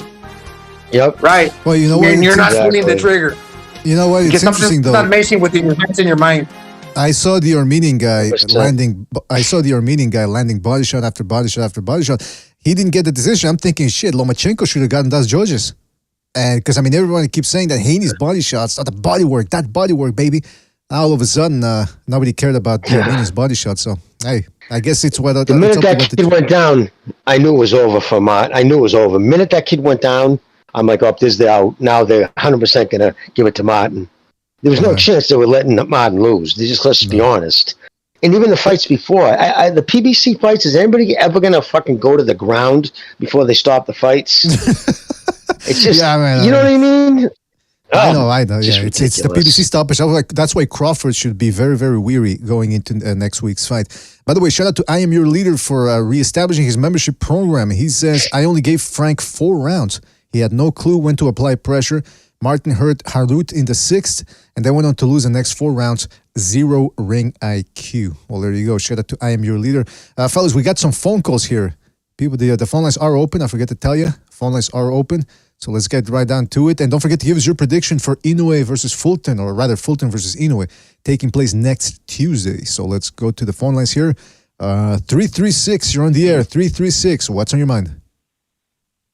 Yo, what's up, Mel Models? It's the Fire Fist. So I couldn't get on too much for the second Renaissance show because I was up for 30 hours. So I was out cold. I kept waking up to recognize his deep BBC voice. But anyways, I got Inoue stopping Fulton in 8, just like Gonzalo. And I believe Inoue and Donaire are going to steal the show. I'm so happy that Donaire is going to save the shit fight that's going to be Spence and Crawford, because I think that fight is going to be garbage.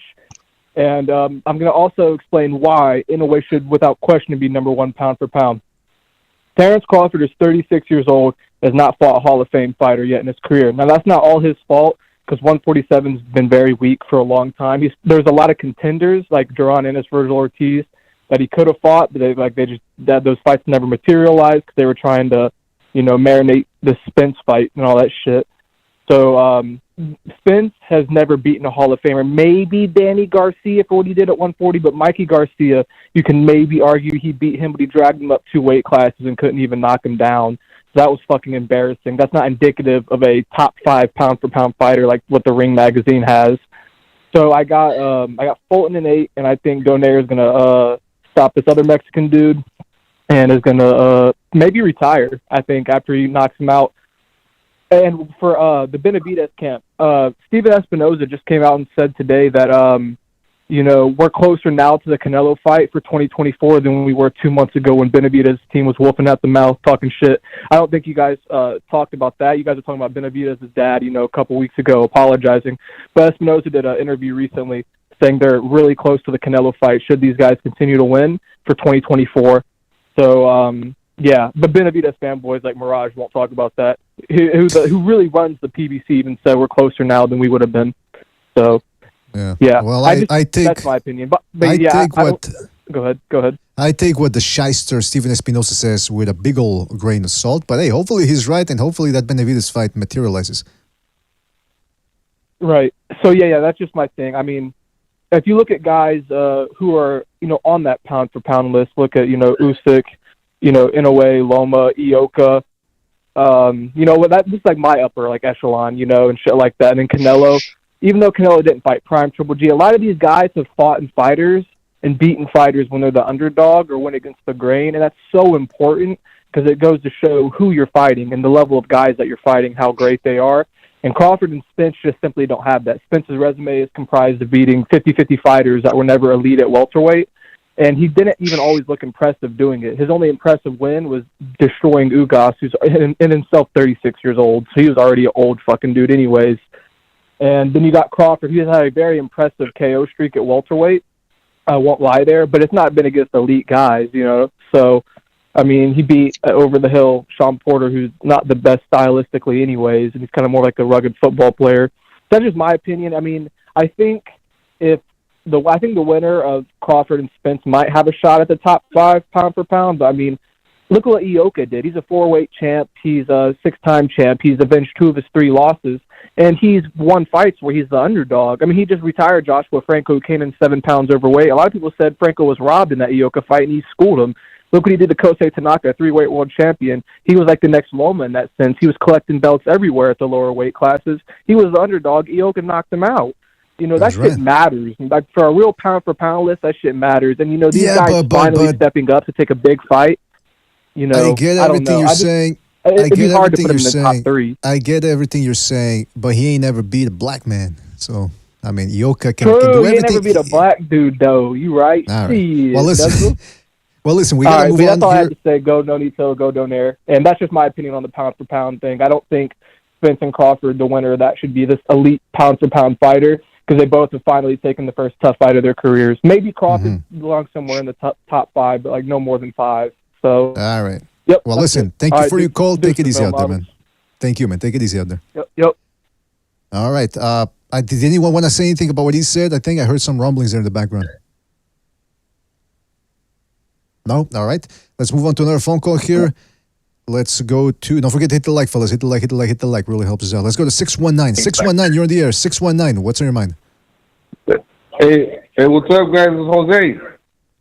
Is this Jose Gonzalo's other half? 619, what's your mind? Hey, what's up, guys? Jose. No, hold on, Jose. You gotta mute whatever's on the background there.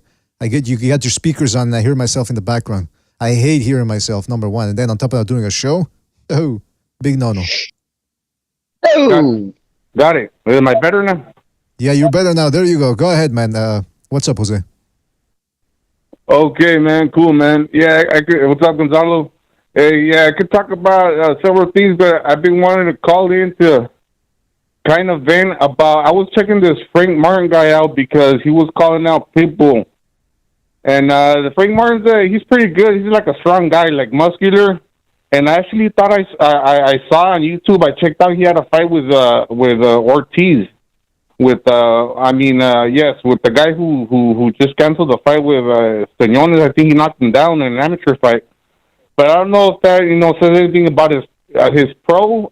I know he trains with Earl Spence, but I don't think he's as good as Pitbull. And I was calling to kind of lay to rest what everybody thinks about Pitbull, man. I hear a lot of detractors from Pitbull. I'm a big fan of his. His dad and his grandfather were good boxers.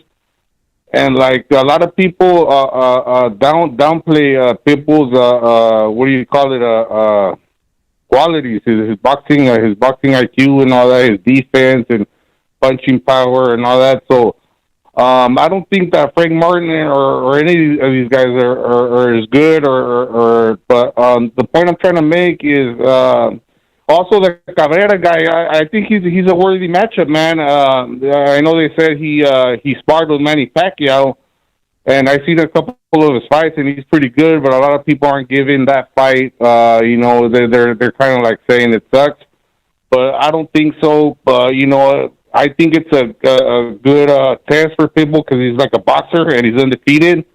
So I think I would like to see Pitbull win because I think he can, and I think he will knock him out. And I want to see people see what they say now about Pitbull, in the future. As you know what I mean. And also that's for Pitbull. And I have a theory. I'm thinking Canelo pick Jermell Charlo because he Bud Crawford was saying that he wanted to beat Charlo, and I think that if he would have beat Charlo, if Bud would have fought Charlo, that would have made him a 2-time undisputed or 3 times, and I think Canelo tried to get ahead of that. I don't know. It's just a little theory that I have. That's interesting. He wants to knock out Jermell before Bud. But that's my call, guys. Can you guys talk about Pitbull, please? And everybody, all the detractors, say what he has and what he doesn't have, man. Just... All right, Jose. We're going to get you off the line, and then I'm going to that's my call, man. All right, thank you, Jose. Thank you for your call, man. We'll get to your points there. Take it easy out there. Yeah, all right. Gonzalo, you want to answer to your brother's assertion that Isaac Cruz is being, Pitbull Cruz is being underrated here? What's up to my brother? I haven't talked to him in a while. He sent me the pro last wrecking ball. Hasn't got here, but thanks, brother.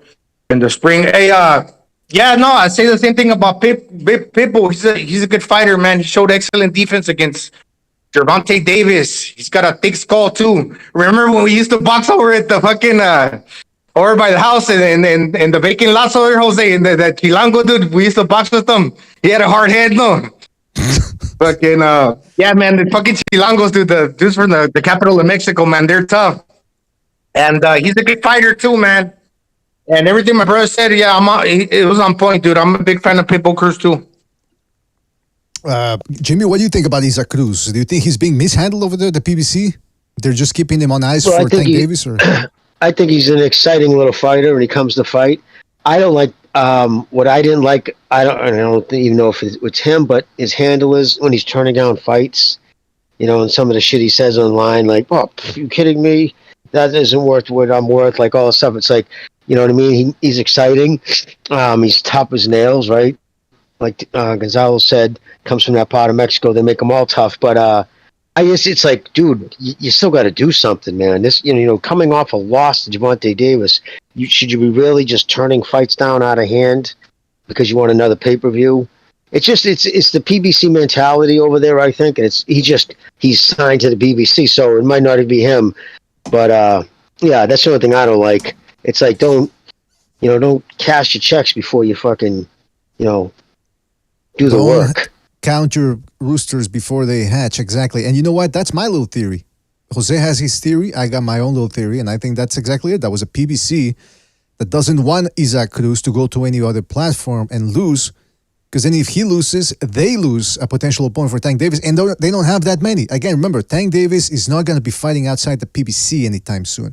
Mayweather has said himself, even though he's no longer his official promoter, they don't want this guy fighting outside the PBC. They want to keep that small little gravy train they got rolling. So I think that's the way they're going to do it.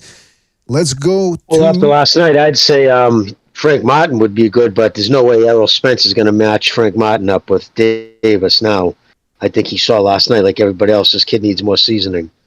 Yeah, I agree, man.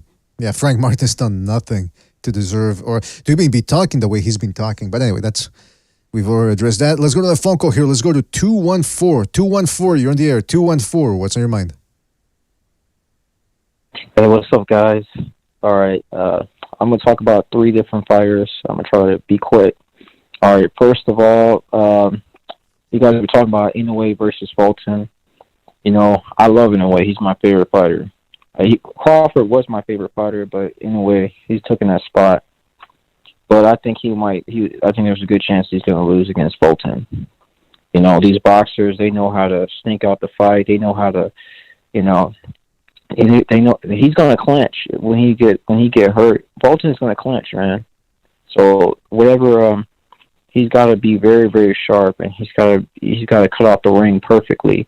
And in a way, he's weird. He's like a kind of a jack of all trades with power. You know, he does a lot of everything well. He can fight on the front foot. He can apply pressure.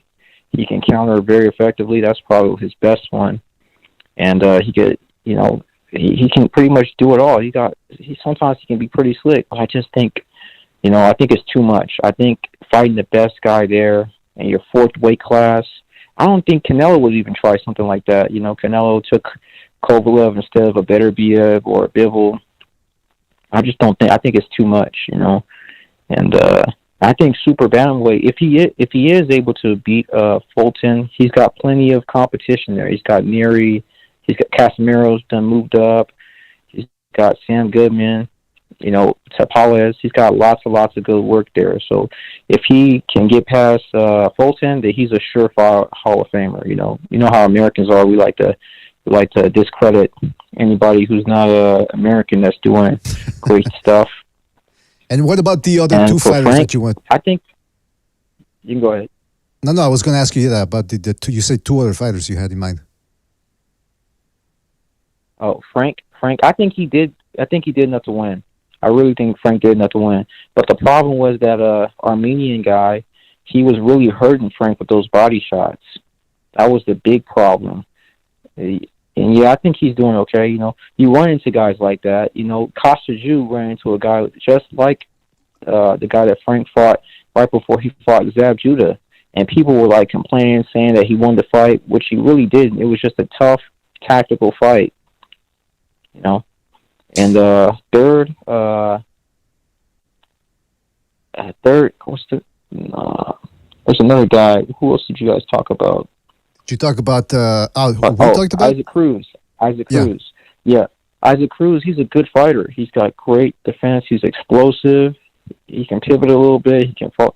I just didn't like after he fought Gervonta. It's just like they kind of just fed him some easy chops, like a old Uriokis and a super featherweight. But I think this guy Cabrera might actually beat him. To be honest with you, Cabrera is one of those guys who's just long. He's awkward. I think he's a southpaw too, and he's just, you know, he's going to keep you at the end of the punches, and he just moves and moves. It's just going to be hard, man. It's going to be hard to pin him down. It's going to be hard, you know. He's not like Fulton. He's kind of like Fulton, but he's not slick like Fulton. So yeah. Yeah. Well, listen. I think Stephan's got a good chance. I think Stephan's got a good chance to win. I think that Cabrera guy has a good chance to win, and I think Frank is on the right track. He's definitely on the right track. All right, well, there you have it, man. By the way, who is this on the line? Boxing Learner. Boxing Learners. Okay, so what's your prediction for Inoue Fulton? I think it's going to be a Fulton majority decision. Oh, all right, there you go. Finally, someone speaking Fulton here. Well, listen, Boxing Learner, thank you for your call. Call back next time, right, man? Take it easy out there. All right, bye. Yeah, before we get to the following calls, I want to get to that. Yeah, Isaac Cruz, that's on the undercard of Crawford, right? The Cabrera fight? The Cabrera? That's a co-main BDA. That's a co-main. There we go. Okay, listen, I'm you know, let's talk a little bit more about what Jose wanted us to talk about, which is Isaac Cruz.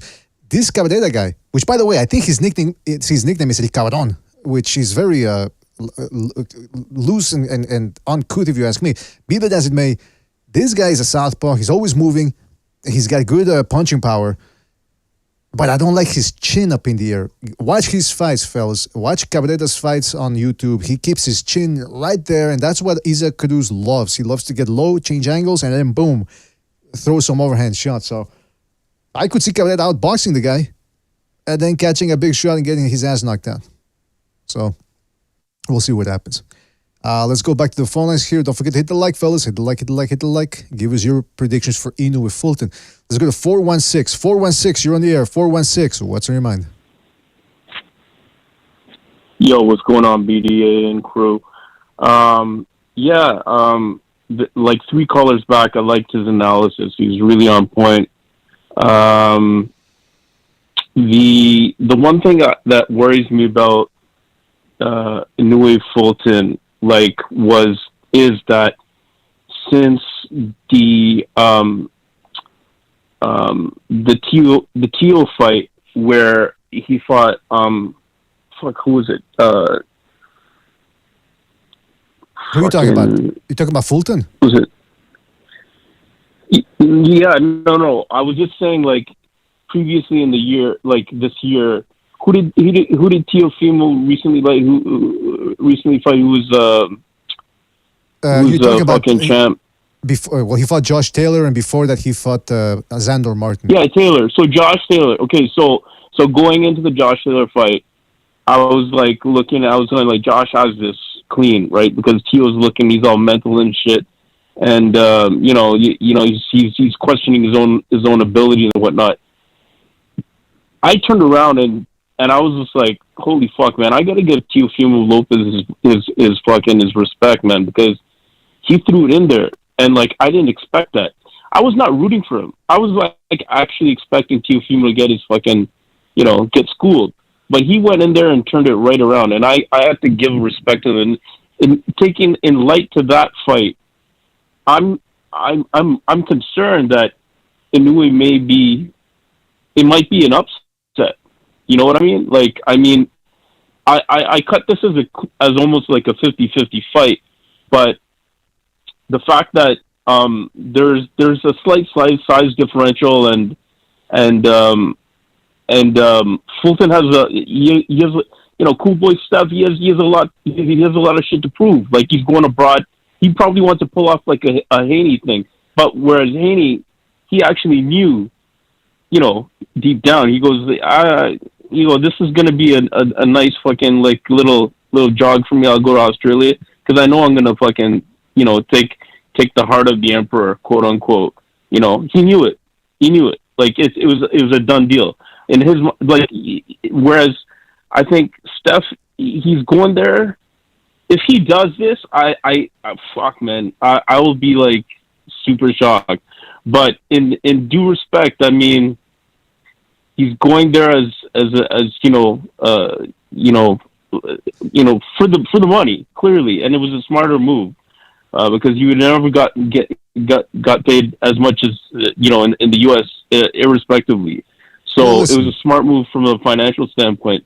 But in regards to the fight itself, I think it'll be a better fight than I think one of the other dudes called in and said that it'll be, or one of the guys on panel said that it might be a better fight than the Spence-Crawford fight.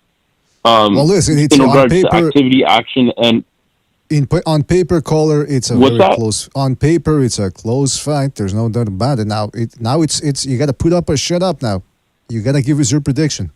Who is this, by the way? No, well, hey, first off, BDA, I want to give you your props, man, because you did a good video on the analysis for both fighters. I watched that. That's good shit, man. But you putting me on the button, man. You trying to make me pick a winner, huh? Well, first of all, who is this? I think. Who is this? Let's start with that. I got to write your name down. Who is this? Because I got to write your name down. It's Rick Star. Rick Star. All right. Rick Star. Prediction time. Yeah, man. Prediction time. Oh, you're overthinking it. See, that's the problem right there. It's gonna be Inoue. It's gonna be Inoue. And it'll be fuck, man. It's, you know what?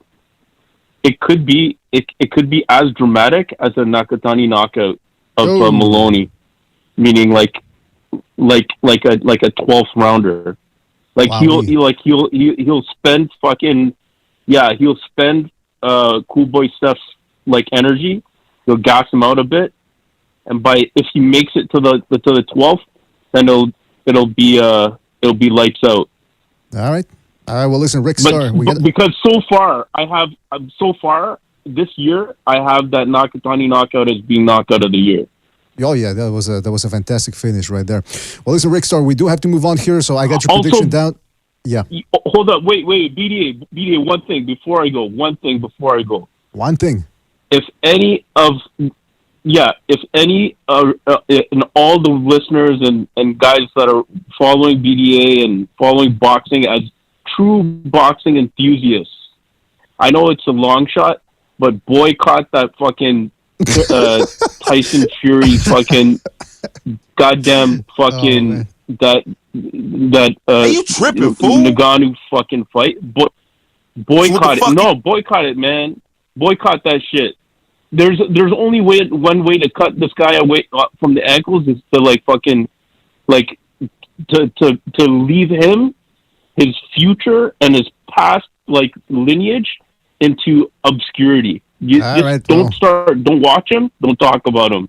All right. Well, listen, we're going to talk about him. That's because, we're going to have to address what you said. That's why we're going to talk about him. But I get the feeling a lot of people agree with you there, Rick Star. But anyway, listen, Rick Star, we do have to move on. So thank you for your call. Call back next time, all right, man? Take it easy out there. Peace.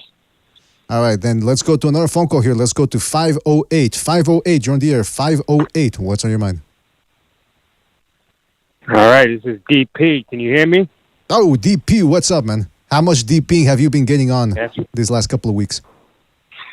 Not a lot today, but been definitely enjoying some boxing and glad to be back on the air with you, BDA. Just, anytime you hear DP, I want you guys to associate me with Teofimo, because that's my guy. Anytime I call, I want to hear things about him. I just want it to be known, so when things go good for him, you guys can say, hey, what's up with him? And when things don't go bad for him, you guys can say, what's up with your boy? So, well, listen, DP, when I hear the term DP, that when I hear When I hear the term DP, the last thing I want to think about is Teofimo Lopez's face. That's, I mean, him and Jose Vargas. I mean, come on, no. But go ahead, yeah, DP. What's on your mind? All right, well, I got to come up with a new name then. I got to give you a new name. Call me David, all right? No. DP is fantastic. Let's go with DP. What's up, DP? What's on your mind? All right. So what's on my mind is, of course, I just want to talk about my boy first. You know, all in fun as far as boxing. He, came out of retirement, called out Haney, and I think Haney is actually, I'm gonna use the D word. I think he's ducking that fight with Teo because he.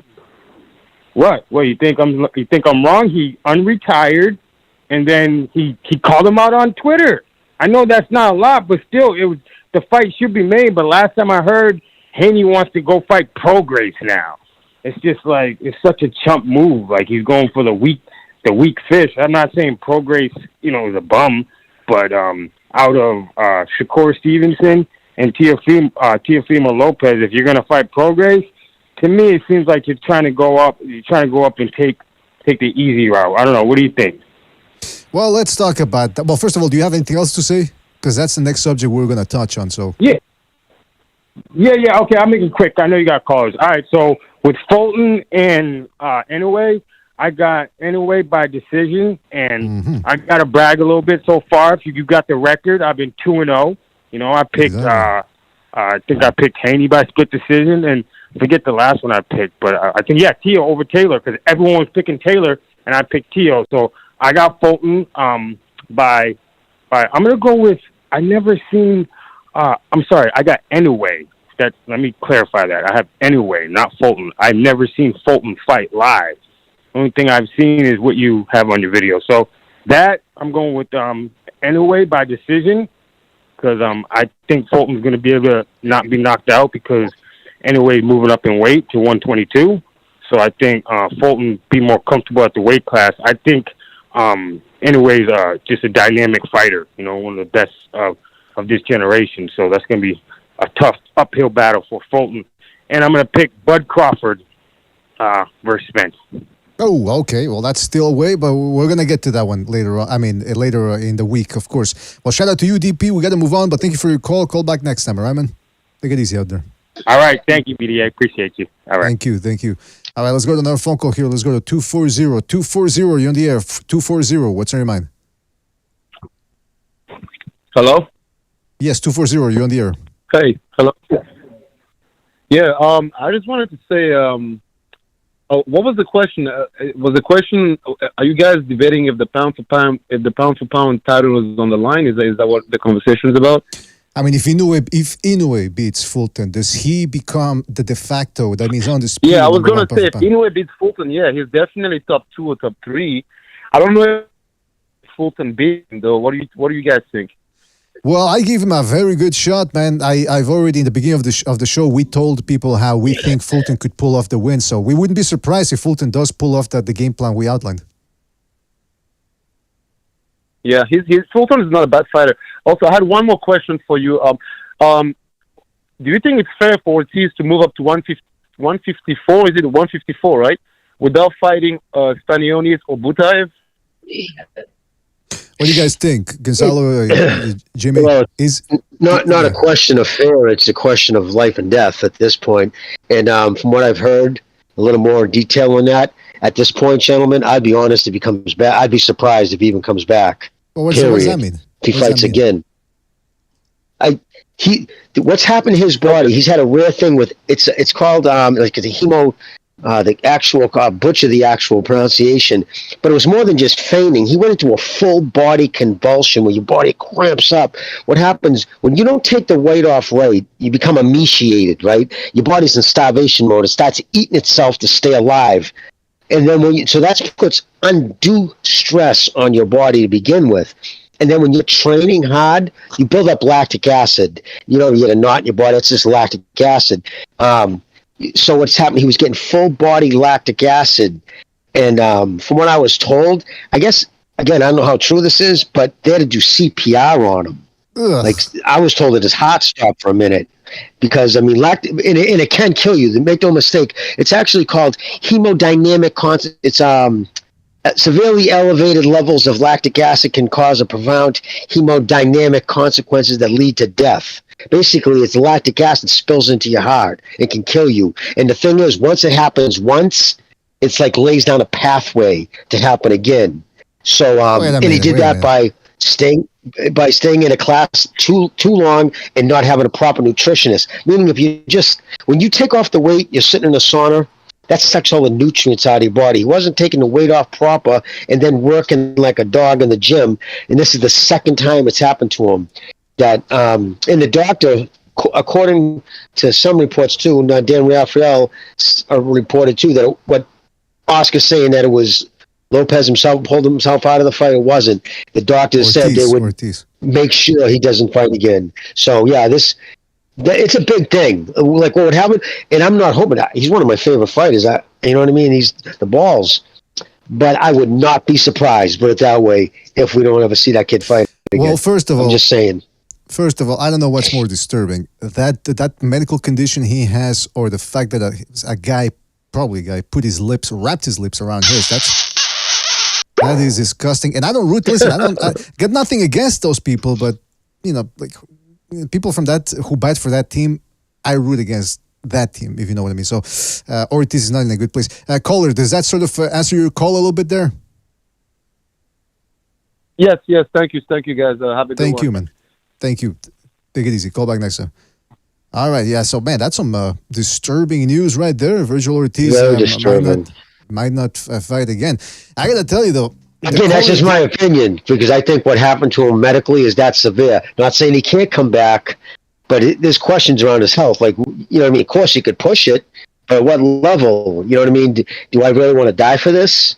And if it's from what they're saying, from what I heard through the rumory, that he was really fucked up. It wasn't more than just like, oh, I'm weak, let me faint. It was like, boom, head on the ground, fucking convulsions, head bouncing off the fucking ground and shit. So, yeah. Yeah, listen, I a lot of questions now about his physical state, his sexuality. If he can fight, he needs to come back and put those notions. Sexuality? Well, I mean, I'm just saying. But yeah, he needs to. Is that a real thing?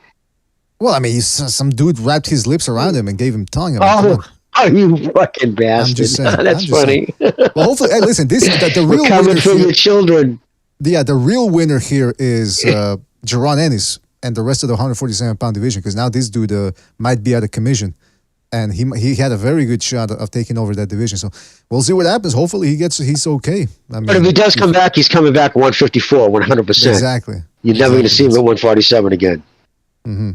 Yeah, we'll see what but also that doesn't mean automatically that he's cured from his condition. That thing can still come back. Yeah.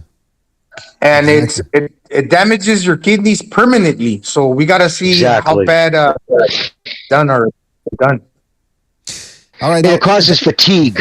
That's the problem too. You get muscle fatigue, wicked easy. It's like scouring your muscles. Literally, it's like scouring your muscles where they get fatigued easier. And can you think of a worse condition for a boxer? So very few, man. Let me tell you. Now, one of the callers did bring up Teofimo Lopez, and that's been the whole thing. Because first of all, he unretired, which we all knew what was up. But that's the thing, though. He's back. He's still the WBO title holder. Yeah, exactly. He's still the WBO. Listen, he's the champ at 140, and people. I know they don't like the term to use it with him, but he's the undisputed guy. That's for sure. He's the undisputed. There's no dispute that he's the man at 140.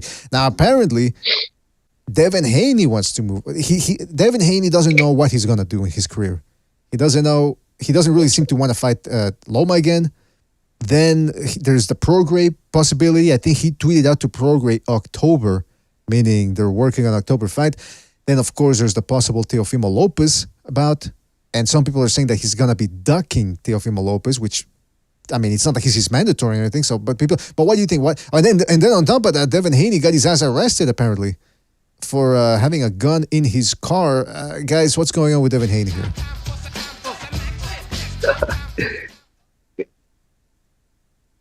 Well, can you hear me? Go, Gonzalo. Yes. Yeah. Yes. What really got nothing to say about that. Same old Devin Haney.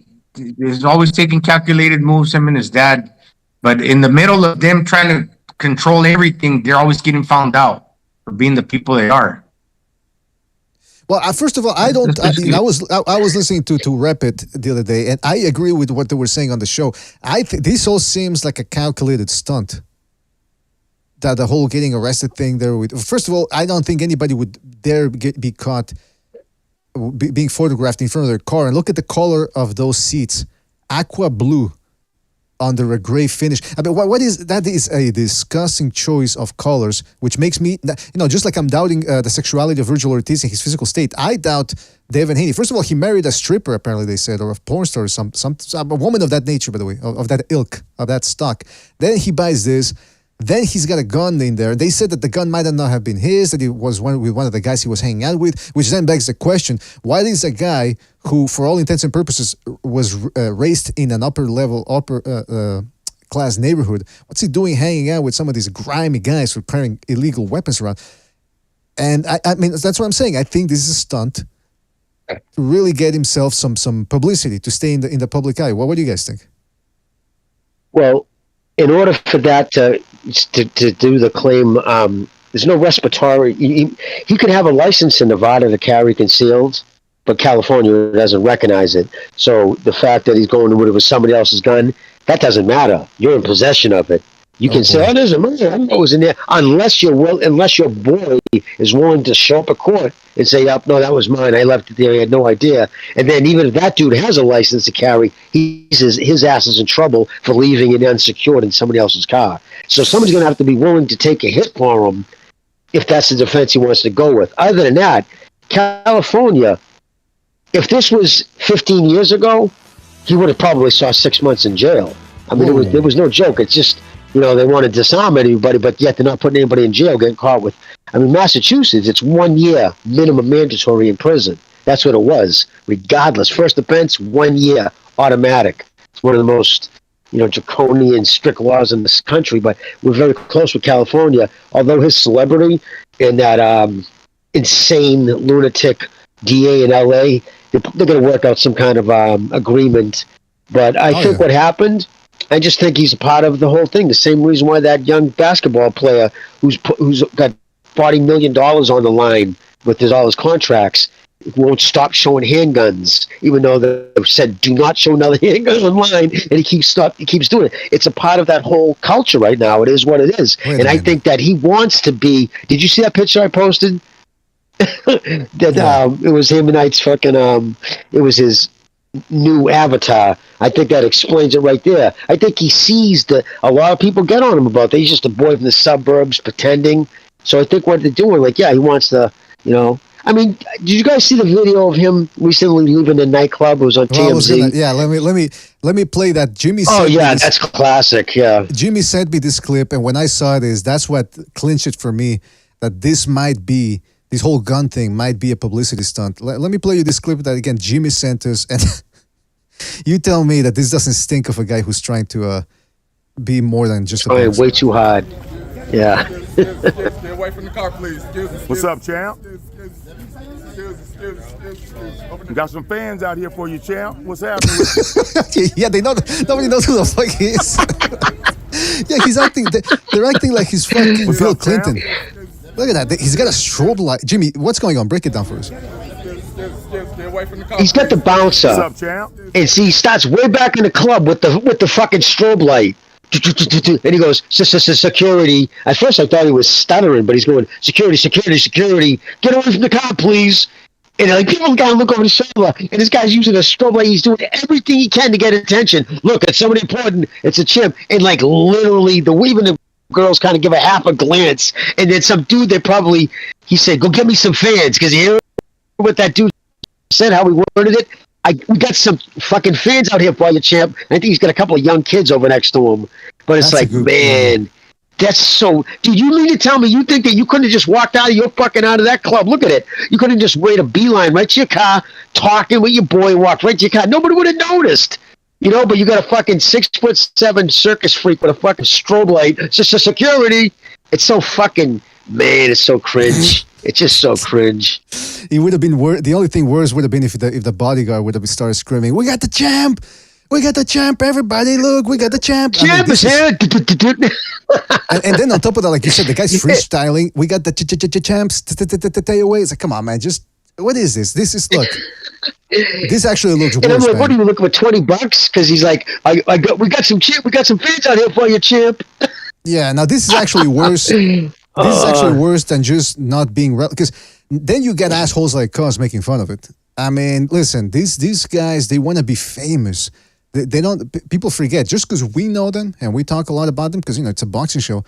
The average American doesn't even know who the fuck this guy is. So it would make sense for them to come out with this gun allegation and this gun charge, which is going to go nowhere, like Jimmy said. I mean, look, if you can be Tank Davis and run over pregnant women and then leave the scene, I really doubt that Devin Haney is gonna hit the slammer because he had somebody had a gun in his car, and that which he wasn't even driving, by the way. He should be sent to jail for having aqua blue seats. That's the real crime here. But anyway, that's besides the point. But yeah, listen, let's think in terms of the boxing. He's got options. He can rematch Lomachenko and try to put that issue to rest. He can move up in weight, which would actually be better for his career because we just saw what happened to Virgil Ortiz, killing himself to make 147, and now apparently he was shaking in the ground, orgasming, and having a guy sticking his tongue down his mouth. Devin Haney has to move up, and there's plenty of options at 140. Like we said, Prograis, Teofimo Lopez Jr. What would you guys, I'm going to ask you guys, Gonzalo and Jimmy, who would you rather see him fight next? What's your ideal fight for him as a boxing fan? You got that, Gonzalo?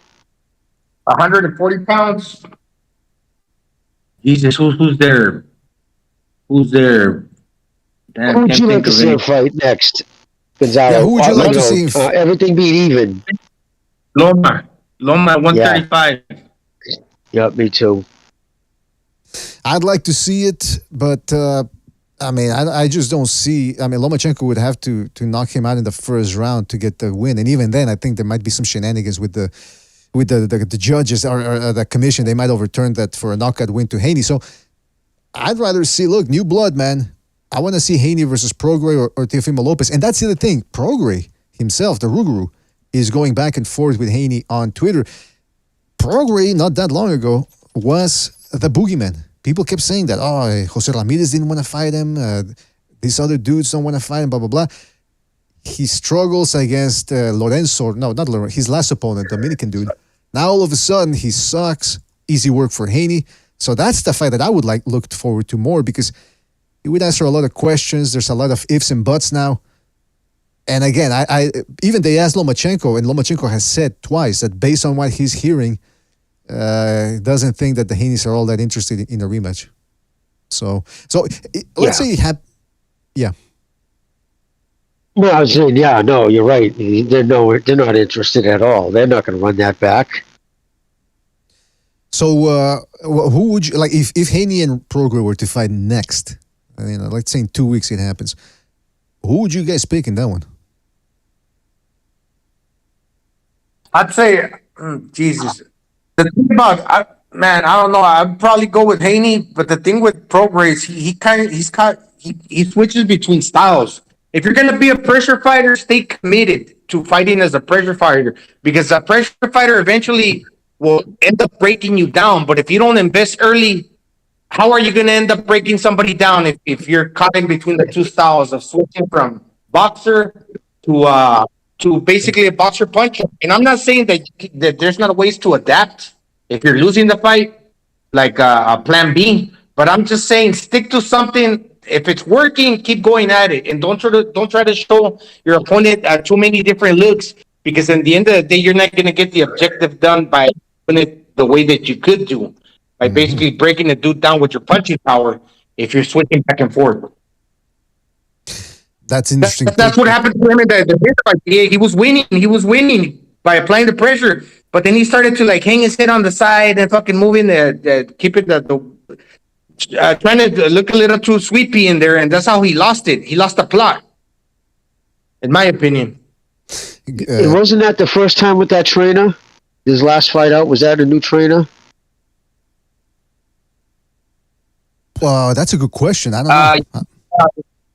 Julian Chua, he's been with that dude for a while now. That dude sucks, in my opinion. Well, listen, the point is... looked like he was thinking in there too much, but anyway. Yeah, and it's interesting because Regis Prograis, he said when they asked him about Ryan Garcia, he said, I don't think he's got that dog, that ever important dog. And then he shows up as his dude, and he seemed hesitant to really get in there and duke it out with him. And I know Regis Prograis can duke it out. We saw him exchanging against Josh Taylor, and that's a prime Josh Taylor about 4 years ago. But then in this one, it's just it wasn't happening. So that'd be a very interesting fight, him and Devin Haney. So we'll see what happens with Devin Haney, and then Teofimo Lopez coming out of retirement. So things are lining up here in the division. And by the way, I watched the video, I think last night, and this hadn't dawned on me. So coming to find out, Regis Prograis is a late starter. He started fighting right around the time of Hurricane Katrina in 2005. Yeah. So that got me thinking, man, he must be like inconsistent. All of a sudden, we thought he was like real good, but then again, maybe he's not consistent and like always putting on the great performances. Because he doesn't have it in him, like ever since he was like a little kid, like Devin Haney, in my opinion. Yeah, he's a late starter, late bloomer. That's why his style is so erratic and almost unorthodox because of that late start. He really didn't get the fundamentals in there, but he designed his own style based on starting so late. And we got a couple of phone calls here again. Let's go back to the phone calls here. Let's go to 713. 713, you're on the air. 713, what's on your mind? Hey, what's up, BDA? I just want to point out that I think Regis is declining, and I believe he trains half the time in Houston and Main Street Boxing, and the other one in somewhere in California. And I think he's not that good. He really struggled against his last opponent real bad. I think Tell might get him, and it didn't look that good. But I was watching another brother. He believes that Virgil Ortiz was the best welterweight. Now it's Dennis, but I'm not convinced with Dennis. But as far as pound for pound, if he now wins, yeah, he'll be the best pound for pound. If he loses, it's back to square one for him. And I was wrong in my prediction with Taylor and Sale. Enjoy your rest of your day. That's my thoughts. Bye. All right. Take it easy, man. Thank you for your call, man. Thank you for calling. Look, he called in. He kept it short and sweet, man. All right. Shout out to him. He went through his bullet points like a machine gun, like a GAT, like a Tech 9. That's the type of phone call I like. Let's go to the phone call here. Let's go to 416. 416, you're on the air. 416, what's on your mind? Yo, PDA. Okay, so in regards to Regis, he even stated after his recent fight that he was feeling some nerves because it was in his hometown in New Orleans, and he was feeling the pressure of putting on a real big blast of a show, and he was kind of like, he was feeling overwhelmed, to say the least.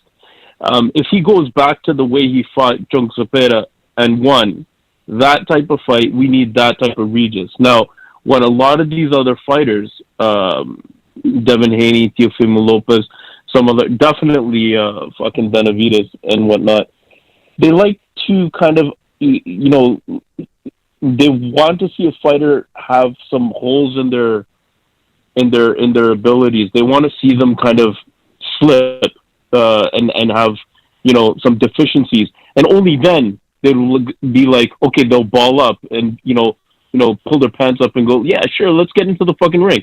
Just as like that fat bag of milk Tyson Fury, he doesn't want to fight Usyk because he knows he's gonna lose his fucking shit. Right, so in the same light, Haney's seeing and Teo's seeing Regis as being on a slide, going, no, he ain't the same fighter that he was. Next thing is age. He's older. He's much older than these other younger cats. So they're saying, you know what? If we get a fight within the next year, even the next 2 years, this fucker's gonna be old anyways. So we're gonna take him to town, right? But if Regis, there's something about his mentality as a fighter. His mentality is pretty strong. It doesn't matter of age. Yes, age definitely matters. It will catch up to you at some point in time, but power is the last thing to go, and Regis can crack. So a lot of these other motherfuckers who are like out there that are forgetting how hard fucking Regis Prograis can hit when he's not feeling the pressure or nerves of fighting in his hometown. When he goes to go to their backyard, right? They're gonna boo Haney anyways because everyone in Haney's hometown hates his ass. They don't even know who he is, as you said, right? He can wear all the fucking jewelry he wants. He can get all the jewelry from Lil Wayne and Cash Money Millionaires and Cash Money Records, and they'll still won't know who the fuck he is. He can have Leonard Ellerbe like riding on his fucking shoulders. They won't know who the fuck he is. So it doesn't make a difference. But Rougarou, he's there's something about him in the heart of a fighter. That guy has a heart, man. He has fucking heart. And yeah, man. I dig fucking Regis, but these fights have to happen soon. Hopefully they do. They doubt. They say, oh yeah, you know what? He's an old fucker. We're gonna take him. He has he has chinks in his armor. We're gonna see how it goes. But I think if Regis goes back to his old ways, the way he fucking fought and kind of slightly annihilated Chung Cepeda, yeah, then it'll be on. Well, there you have it, man. There you go. I mean, the caller has faith in Regis Prograis, and I think whoever underestimates him is going to have a problem, because if they want to beat him, they're going to have to outmaneuver him the way the other guy was in the last fight. And I don't know if, Lopez is not that good a mover, even though he's a counterpuncher. Haney's not that great a mover either, and 140 pounds. I don't know if his firepower is going to be able to keep some of these other bigger, more aggressive guys in line. I don't know if he's going to be able to strain them out. So we'll see. We'll see. Caller, good call, man. Call back next time, Ryman. Peace. All right, take it easy. Guys, I gotta leave for about a couple of minutes here. I gotta go to latrines. I want to leave you with a song that I wrote. No, I'm kidding. I want to leave you with talking about Gonzalo. I don't know if you want to talk about Jimmy, if you saw it too, Picasso. Oh, okay. Yeah, just one more thing I want to mention on Prograis. BD, I know you got to leave, but Jimmy, I'll be right back. You back. got to pull the train anyway, or whatever. Define to me Regis Prograis' style in a few words. I mean, what is it? That's the thing with me in regards to him. How would you explain his style?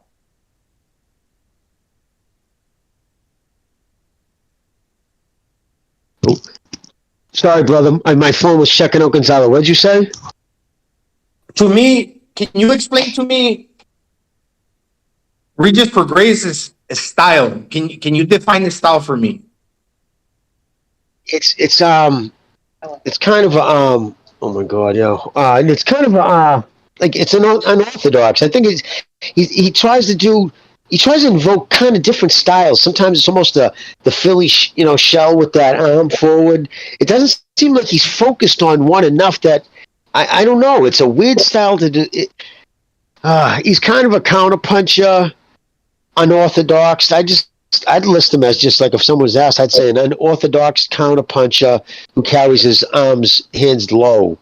And again, somebody who does that, it's because they depend on their athleticism, which goes with age.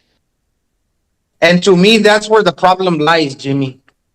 And it doesn't mean that you can have various ways of fighting, but when you're so spread out, the less good you're going to be in one category where, like, really he doesn't have like a solid base of style of fighting that he can go off of that. No, first you got to establish yourself in one particular style, then go off of that to be able to make adjustments.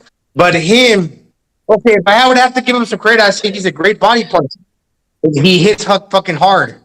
But he hasn't been consistent with that, because obviously that's not going to work with everybody. So are you coupling that with some type of pressure that you're basically making your power punching count when it needs to, whether it's right there for you or not?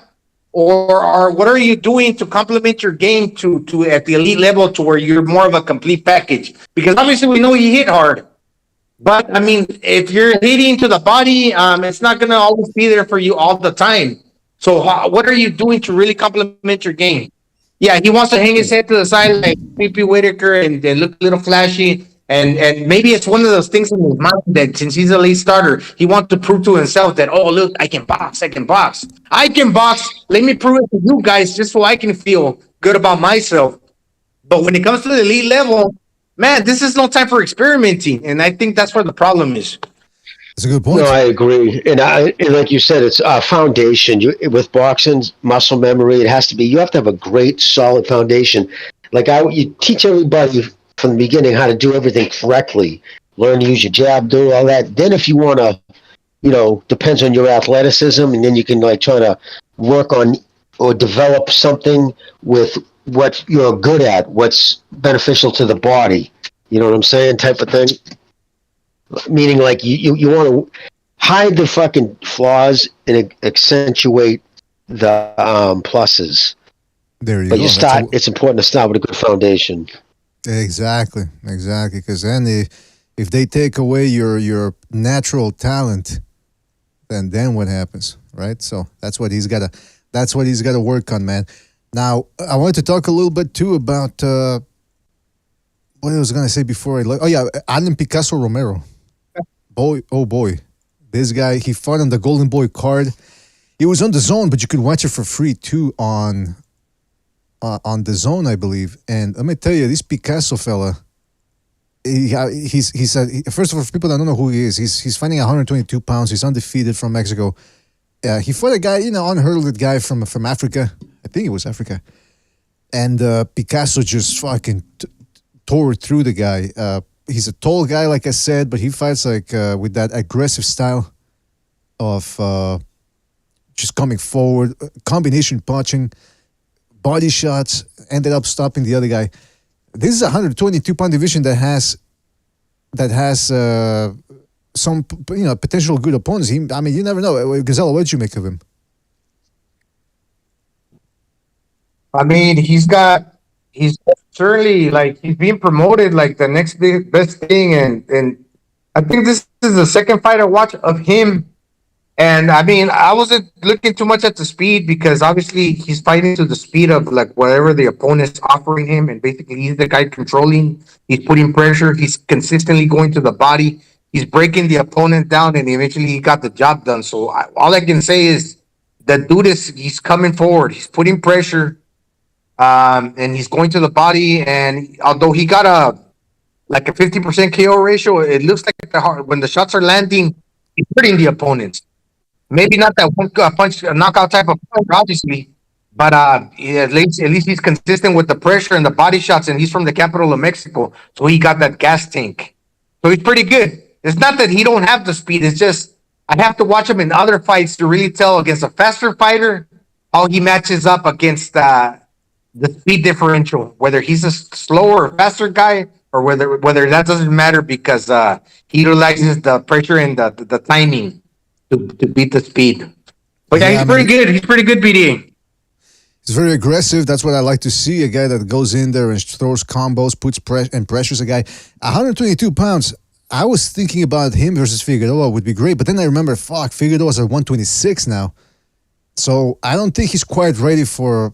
Obviously, Fulton's got business to take care of against Inoue. Tapales might be a little bit too much. Even MJ, who just lost to Tapales, might be too much. But I think if he takes it easy, maybe a guy like Hovhannissian, he would be a good step up. Then you've got Casimero, who's a slugger.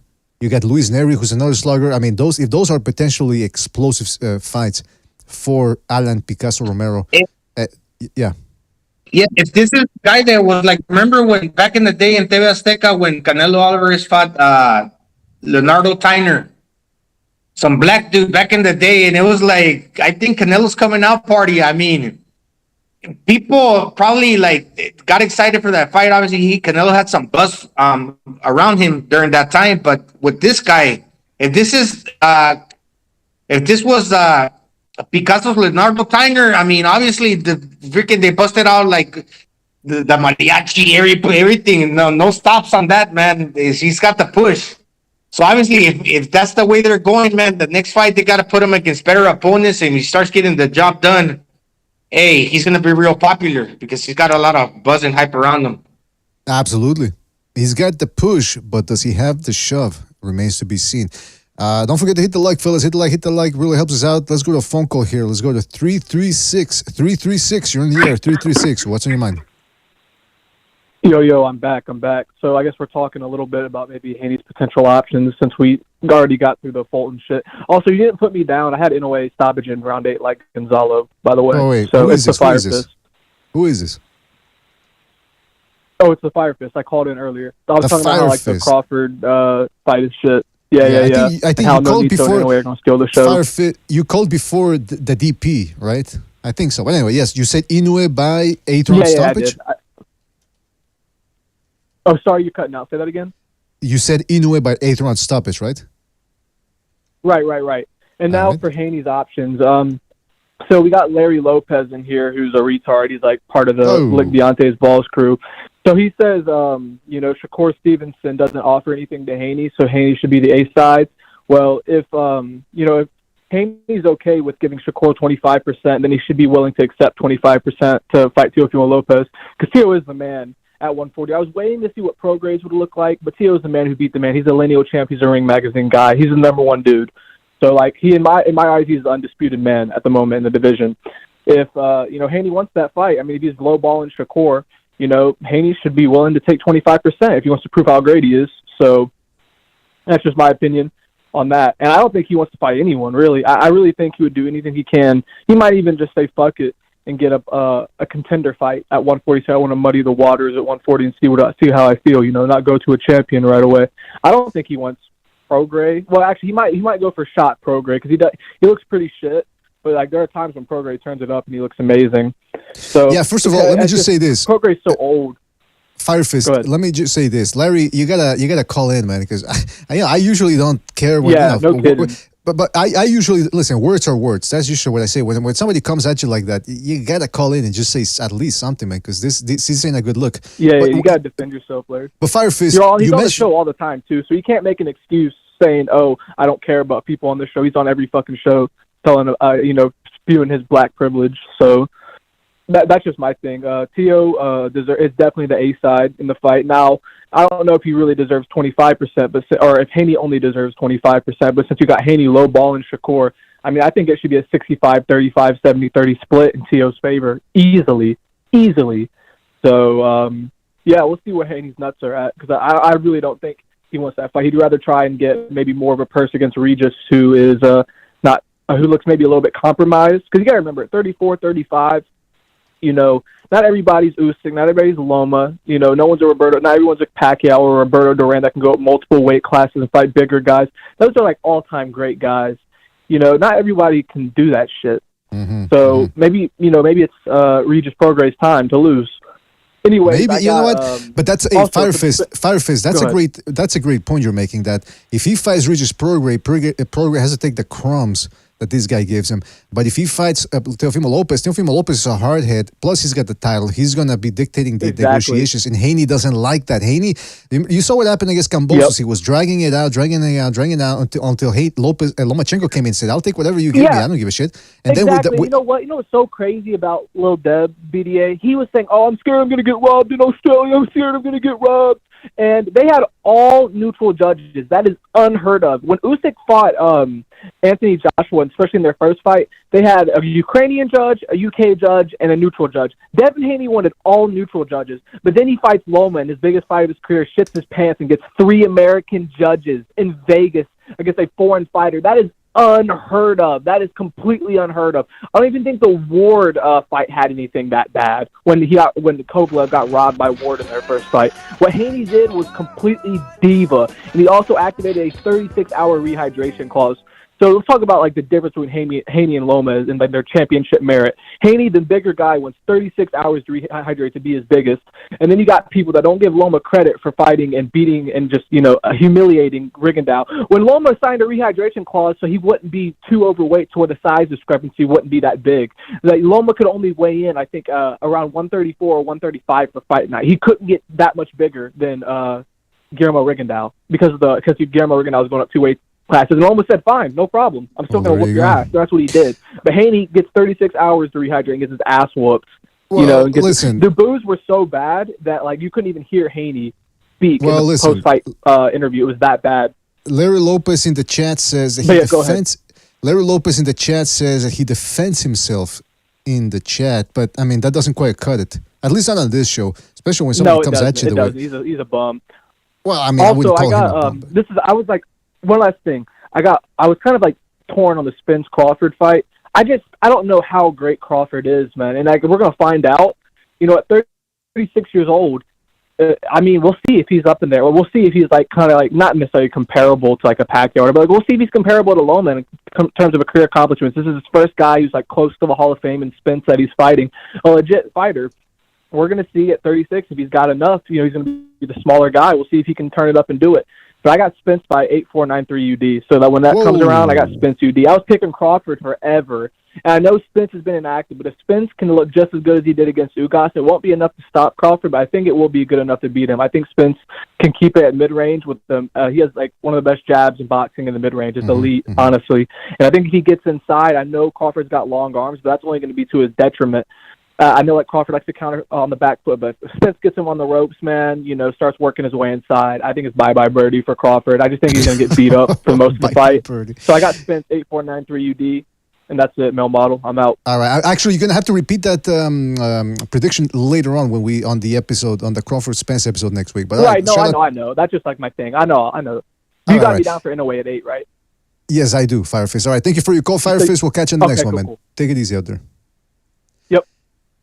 Yeah, man, he brought up he said a lot in there. And yeah, that whole Haney thing, yeah, because listen, I was going to say that he was dragging out the Lomachenko negotiations too. Remember that Lomachenko had signed his side of the deal weeks before, and it took Haney weeks more to sign the agreement because he wanted more money or something. It's never ending, some of these guys. It's not as simple as other fighters who just go in there and go, yeah, okay, I'll give you this, I'll give you that. Yeah, Loma signed his 3 months before Haney signed his contract. Wowee.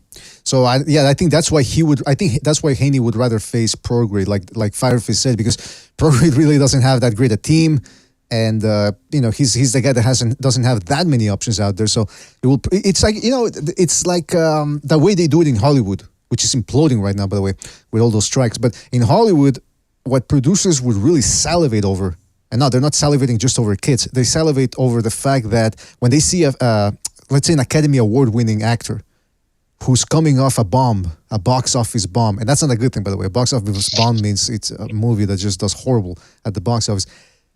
If it's 1 or 2 straight bombs, the producers go, oh, we can get this guy at a discount price because nobody wants to fucking hire him anymore.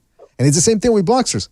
A guy like Prograis, it's even just hardcore boxing fans know who he is, but he's not even that big a name in this world. So Haney loves to dictate the terms, him and his father. His father with the beard and all the crumbs on the beard. He can go on any podcast and everybody fawns over what he says. And, my son, we're going to do this, we're going to do that. And everybody loves it. But I think Haney too, before we move on from this subject, I think I'm getting the impression that Haney he's a little shell-shocked from the Lomachenko fallout. I think he didn't expect to struggle so much against a smaller, older, wider, let's just make it what it is, because he's the one that brought race into it, guy, and I think he's still a little shell-shocked that the fight went the way it did, so we'll see what happens, but I'm just curious. By the way, the caller also mentioned the Spence-Crawford fight. Again, I'm on Twitter a limited amount of time. I can't spend too much time in there, and I certainly don't go back and forth with people over there, but I have been paying attention the last couple of weeks, now that Crawford-Spence is getting a little hotter on Twitter. Man, there's the Crawford and Spence fans are really going at it. It's going to be interesting to see whichever side wins, that their fans are just going to go nuts with the shit talking. It's going to be nonstop, unless it's a draw, at which point maybe there's not going to be that much. But they'll still be saying, my guy won. Somebody did this. Somebody posted this on a forum. It's Crawford with a broken orbital. They're saying Spence is about to take another eye. So it's just interesting to see all that back and forth on Twitter.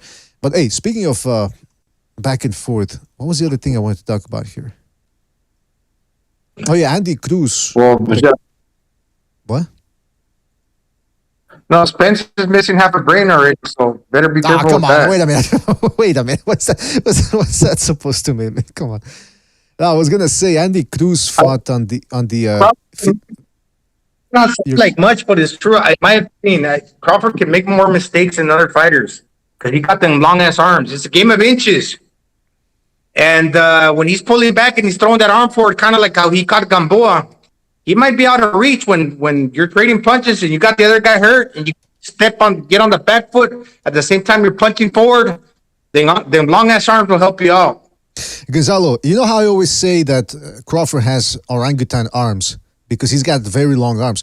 Well, in the video I did for Crawford Spence, I said that somebody get angry with me. Guy goes, orangutan arms, how dare you, blah, blah, blah. And I'm thinking that's, again, they're making it racial. It has nothing to do with race. The guy just has, what other animal? Tell me another animal that has unusually long arms. What, you want me to call him a sloth? A sloth doesn't make sense because a sloth is fucking slow and this guy's fast. So, no, I'm going with orangutan arms. Look at this. He can scratch his ankles. It's the chain, that's how he gets his power. You know, Gonzalo. Long ass arms. Gonzalo, when he scratches his ankles, he doesn't have to bend down, man. He doesn't have to, he sit down or anything. He's just, look at that. Those are long ass orangutan arms. Yeah.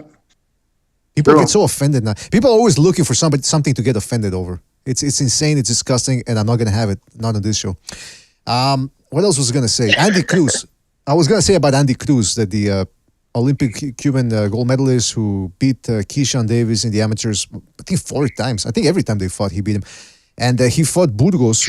I think it was Juan Carlos Burgos. I forget the first name, but Burgos, who's a good veteran. He's solid. He goes to the body. He actually did some good work against Andy Cruz, but Cruz was just too quick. And by the way, it was a 10-rounder for his first professional fight. So he ended up pulling off the win. We'll keep an eye on Andy Cruz, who is certain to be fast-tracked on his way to a title shot because he's already 28, I think, or 29. So like Lomachenko, time is of the essence for him. And who's he with, the PBC or? I think he's with Matchroom. I think that's what they were saying. Matchroom, okay. Yeah. Barbosa, by the way, is no longer with Arnold Barbosa. That is no longer with Top Rank. They didn't really want him. I guess they didn't have something for him. I don't know. Rick Mirigan, who called in a couple of weeks ago, he said that they tried to make a Lopez fight, didn't happen. That's Top Rank, by the way. So maybe they don't have anything for him at the moment. But it's a shame because Barbosa's an entertaining fighter. He's got skills, and it's just they're not getting a fight. Hey, he's a tough guy. The guy that little triangle theory, but not really. Prograis went the distance with in this last fight. I forget his name. He has power. That dude has power. I think like 13 knockouts, like 15 knockouts in 17 fights. Prograis wasn't too interested in actually going toe to toe and getting this dude out of there quickly. So the fight went the distance. Prograis won. Although some people thought it was controversial. Fucking Barbosa, he beat that dude unanimously. So that means that obviously, since he don't got that much punching power, he can take a shot. Because he can outbox you, and he's comfortable outboxing you, all the while maybe risking getting hit every now and then, although he doesn't get hit that much. But obviously that tells you he trusts in his chin. So that tells good about Barbosa. He's a tough dude. I'm not necessarily calling him the boogeyman because he doesn't have the power to boot, but he got that tough chin and the boxing skills. So maybe a lot of fighters are not interested in fighting him. That's all I'm saying. I think risk for little reward. Yeah, that's what it seems like, right, Jimmy? Yeah, just his name doesn't carry the money that his. It's a tough out. Whoever he fights, so he's not going to bring that kind of money. Matchroom's got to do something, though. I'll tell you, if that's who he goes to sign with, I'm assuming he might go sign with Matchroom. But after losing Canelo, they're going to have to do something more than just having chicks whip their tits out. Yeah, they keep playing that. They kept putting that on Twitter. Come on, I don't want to see those fucking floppy tits, man. I mean, I like fun bags as much as the next guy, but I don't want to be eating while I'm perusing Twitter. Those were aftermarket anyways. It was store-bought. That's why there was no real bounce to them. Okay. Oh, yeah. Makes sense. That's why she was so willing to whip the fucking bad boys out. Yeah, I'd rather she not next time. I paid $10,000 for these. I'd pay $10,000 for it. A lot of it just looks better when the chicken all sweaty and full of spit and blood. I don't know. Jeez Louise, what the fuck? What are you going to say, Gonzalo? Well, you know what I mean? Like, you're going to whip your tits out? Just do it when you got jeans and your hair nice. You know what? I should have... You look like a fucking moron when you're all sweaty and nasty. They should have fined her. That's what I would have done. In fact, I might contact my good friend and attorney Rafal Shapiro and see if we can get some sort of a lawsuit. Oh, there'll be consequences for that. She will face some consequences, no doubt about it. I know. She'll face consequences for me. That's all I'm going to say. Gonzalo, you're going to say something? No, never mind. I shouldn't be saying sorry. Years. Like, I don't know. Out of courtesy, I just say. Anyways. All right, let's go to the phone call. I do it too. Let's go to a phone call here. Let's go to 832. 832, you're on the air. 832, what's on your mind? Wait, hold on. Ayo, BDA, you hear me? Yes, I can hear you. Is this Straight G? Yeah, Straight G. What's up? I just want to get my prediction. For the Inoue Fulton, I got Inoue by knockout round 10. Round 10. Round 10, all right. All right. And for the Crawford, I got Spence by I think he's gonna take Crawford's eye. I think it's gonna be like Brooke. I think he's gonna knock him out round 12. Yeah, round 12. I give him to the last round. But I think he's gonna stop him. Jeez, Louise. All right, I got you. Okay, I'll write that. I tell you what, I'll write that down next week. I can't write it down now because I got 2 documents open here. But anything else on your mind there, Straight G? All right. Huh? What happened? Anything else on your mind? Oh no, that's it. That's all I really want to say. All right, good talking to you, and call back next time, right, man? Take it easy out there. All right, for sure. You too. Yeah. Thank you.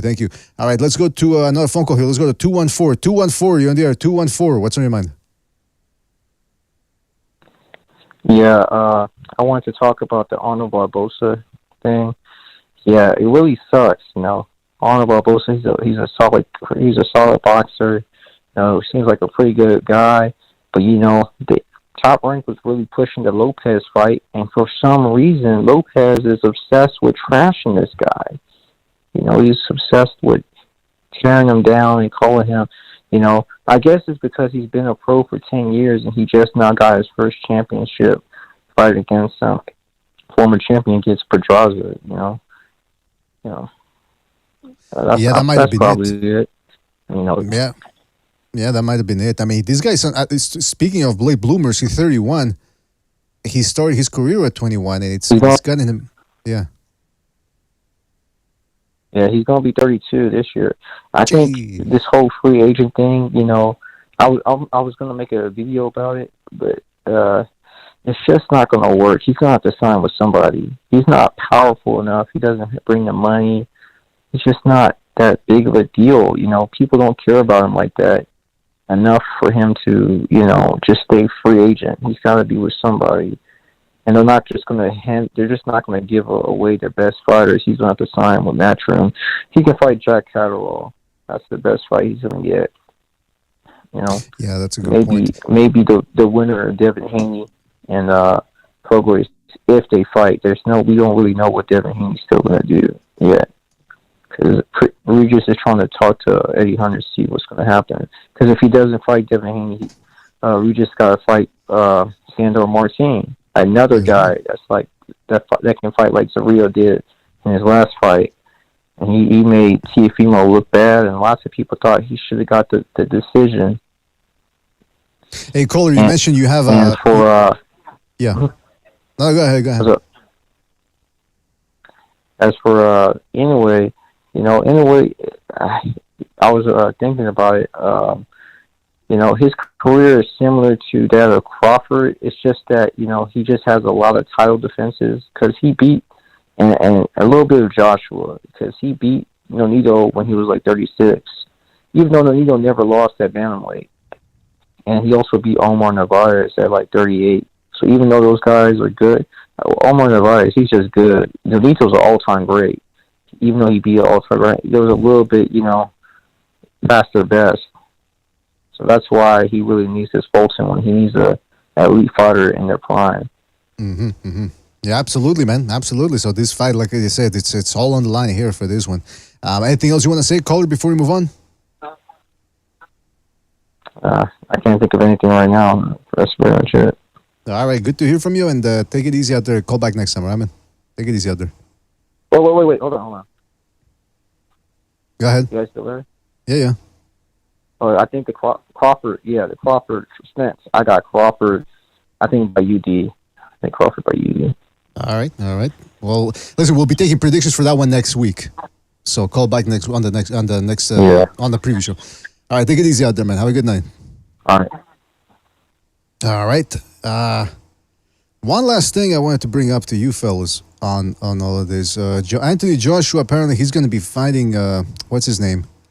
Dylan White. Going to be rematching him over in England. Already sold out. I think it sold out the day of they announced not that day they announced the fight, but as soon as the tickets went on sale. And so that just speaks to Anthony Joshua's power. Now, you guys remember that in the build-up to the Usyk rematch, he was talking about how he was going to channel all the greatest drug dealers of the United States, Big Mitch's or, Frank or whatever. I mean, he was going to just channel them. I think he left out Charles Manson too, if he was going to go with criminals, and maybe, I don't know, the Grey Wolf of Listeria, the dude that used to kill a bunch of children and before banging them. But be that as it may, he's back to his old ways, Anthony Joshua. He just came out in an interview and said that he's doing very well with Derrick James. He feels like he's learning the basics, which you got to wonder, how do you become a world champ without knowing the basics? Then he said, yeah, you're looking at another world champion. This is 12-round boxing. He said, you systematically break down an opponent when they can't handle your output. Their heart rate is spiraling out of control. You break their soul, you break their ribs, you break their face. Sooner or later, they give up. The old AJ would start at the red zone, and I'd be smart enough to pick him apart.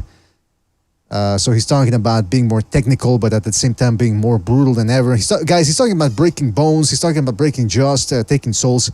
Then at the same time, he also said in another interview that he feels like getting it back, meaning the fighting spirit, is very, very difficult. Well, what's going on with Joshua? Too much money? Does he already feel like he's done everything he can accomplish as a boxer? What's going on here? I mean, I think he switches trainers first and foremost because he needs to. What's the word? He needs confirmation. He needs to find a good reason to go at it again, and he's always going to have that punching power. So if it didn't work against him last time and he lost confidence in his ways, and he could always make an excuse and say, oh, it was because my trainer. Now that I switched trainers, he can find that confidence again, whether it's legitimate or an excuse or not. A lot of fighters, a lot of athletes, are superstitious.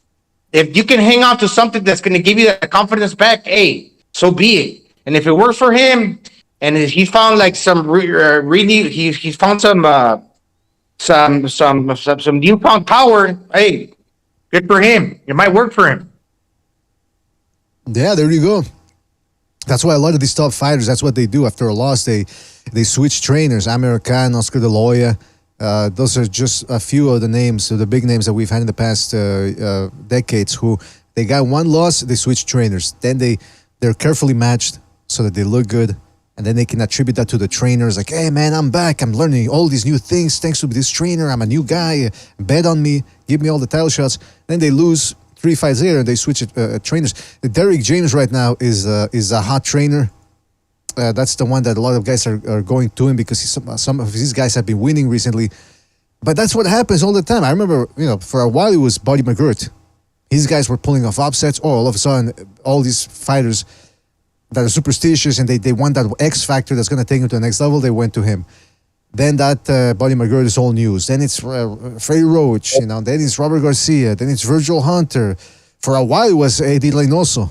Now it's Derrick James. And the thing that people have to understand is, look, these trainers can't fight for their fighters. They have hot streaks and then they have cold streaks. Everything comes to an end. So right now, all these guys are thinking that Derrick James can maybe, transform them and turn them into pound-for-pound guys. That's not how it always works. And Anthony Joshua, he's already gone from one trainer to this guy, Robert Garcia, to Derrick James. So it's going to be interesting to see if he can actually come back. I actually think the White fight is very good matchmaking because it might get a little rough in there for him because Dylan White's no pushover. But eventually, Joshua's going to land that uppercut. And that's all she wrote. So... Gazelle, what do you think about that? Yeah, I think so.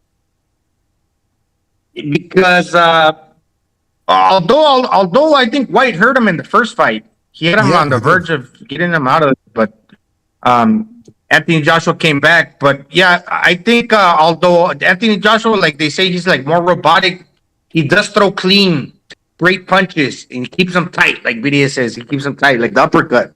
And the other dude gets a little too sloppy. So if they're going in there, rock 'em, sock 'em, hey, the guy with the tighter shots is going to land first. And I think that's Anthony Joshua. That's a good shot, BD, the uppercut. Absolutely.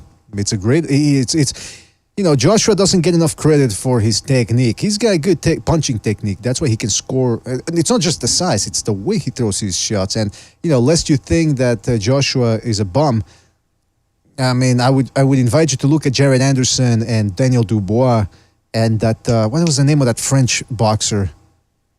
That lost last year. Anyway, these guys are big, they're strong, and yet they don't have what Joshua has. So you gotta give Joshua his respect too. He's a very big, but also he's done everything he can. I mean, the Fury fight then probably ain't gonna happen. Maybe Wilder for money, but he lost twice to Usyk, a smaller guy, and in the second fight he made all the changes he could, and it didn't work out. So that can also fuck a guy up, especially a confident fighter like Joshua. So we'll see what happens, man. We'll see what happens in that fight. What else? Yeah, that's about it. Reese with the speed, right? BDA, the speed. He didn't want to make that mistake again against Reese. That's why he got on the back foot and was looking a little like sticking his tongue out, a little desperate.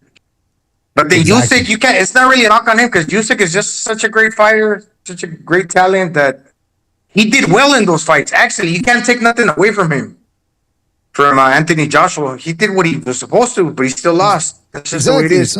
It's not like he lost every round. I mean, he won his share of rounds, but the thing is, a guy as confident as he is, and he wants to be number one. He's not content with being number two, and so the fact that they gave him a second shot at Usyk, and he made changes, he trained harder, blah blah blah, and then it still wasn't enough. That can screw over a guy mentally, because it's almost like, well, it's not almost like, it is what it is. He's saying, "Fuck, I wasn't good enough. I'm not good enough." So I think that's why too the changes in trainers all the time. Because he thinks, well, it's not my problem, it's a trainer problem. See how he's blaming the trainer for his performances. So that's all the package there. Yeah, listen, fighters, we look at them and a lot of people look at them and they go, wow, these guys must be badass, man, because they fight for a living. Trust me, they're as fragile as the rest of us. The only thing is they gravitated towards fighting, but they're very fragile psychologically, and they always need somebody there to pamper them and tell them everything's going to be okay.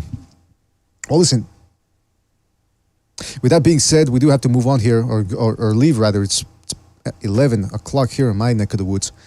And I'm feeling a little snackish. I gotta get myself something to eat. So, fellas, thank you for joining us. Really appreciate it. Jimmy Gonzalo, always good talking boxing with you. And everybody that called in, everybody that donated the super chat. In fact, before we go, hold on. I forgot, shout out to Rick Star.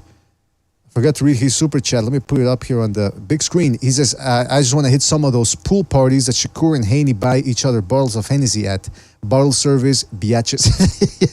Yeah, exactly, man. Yeah, they were sending each other bottles that weeks ago when they were at a party. And Shakur Stevenson was mean mugging Devin Haney from afar, giving him the mina. He's like, man, come on, you can't enjoy yourself at a party? If you can't enjoy yourself at a party and can't leave business aside, I don't know what to tell you. He looked like he was drugged up, too. Might have been snorting, I don't know, something over there. But anyway, that's just my opinion. Listen, fellas, thanks again. Thank you for joining us. Really appreciate it. Gonzalo, Jimmy, everybody that donated the super chat, everybody that re-upped their membership program, everybody that listened. I'm talking about JumpTube, Eparokua, Evan Deer, Wise Guys 617, JumpTube, Knockout Ned, I Am Your Leader. Shout out to him.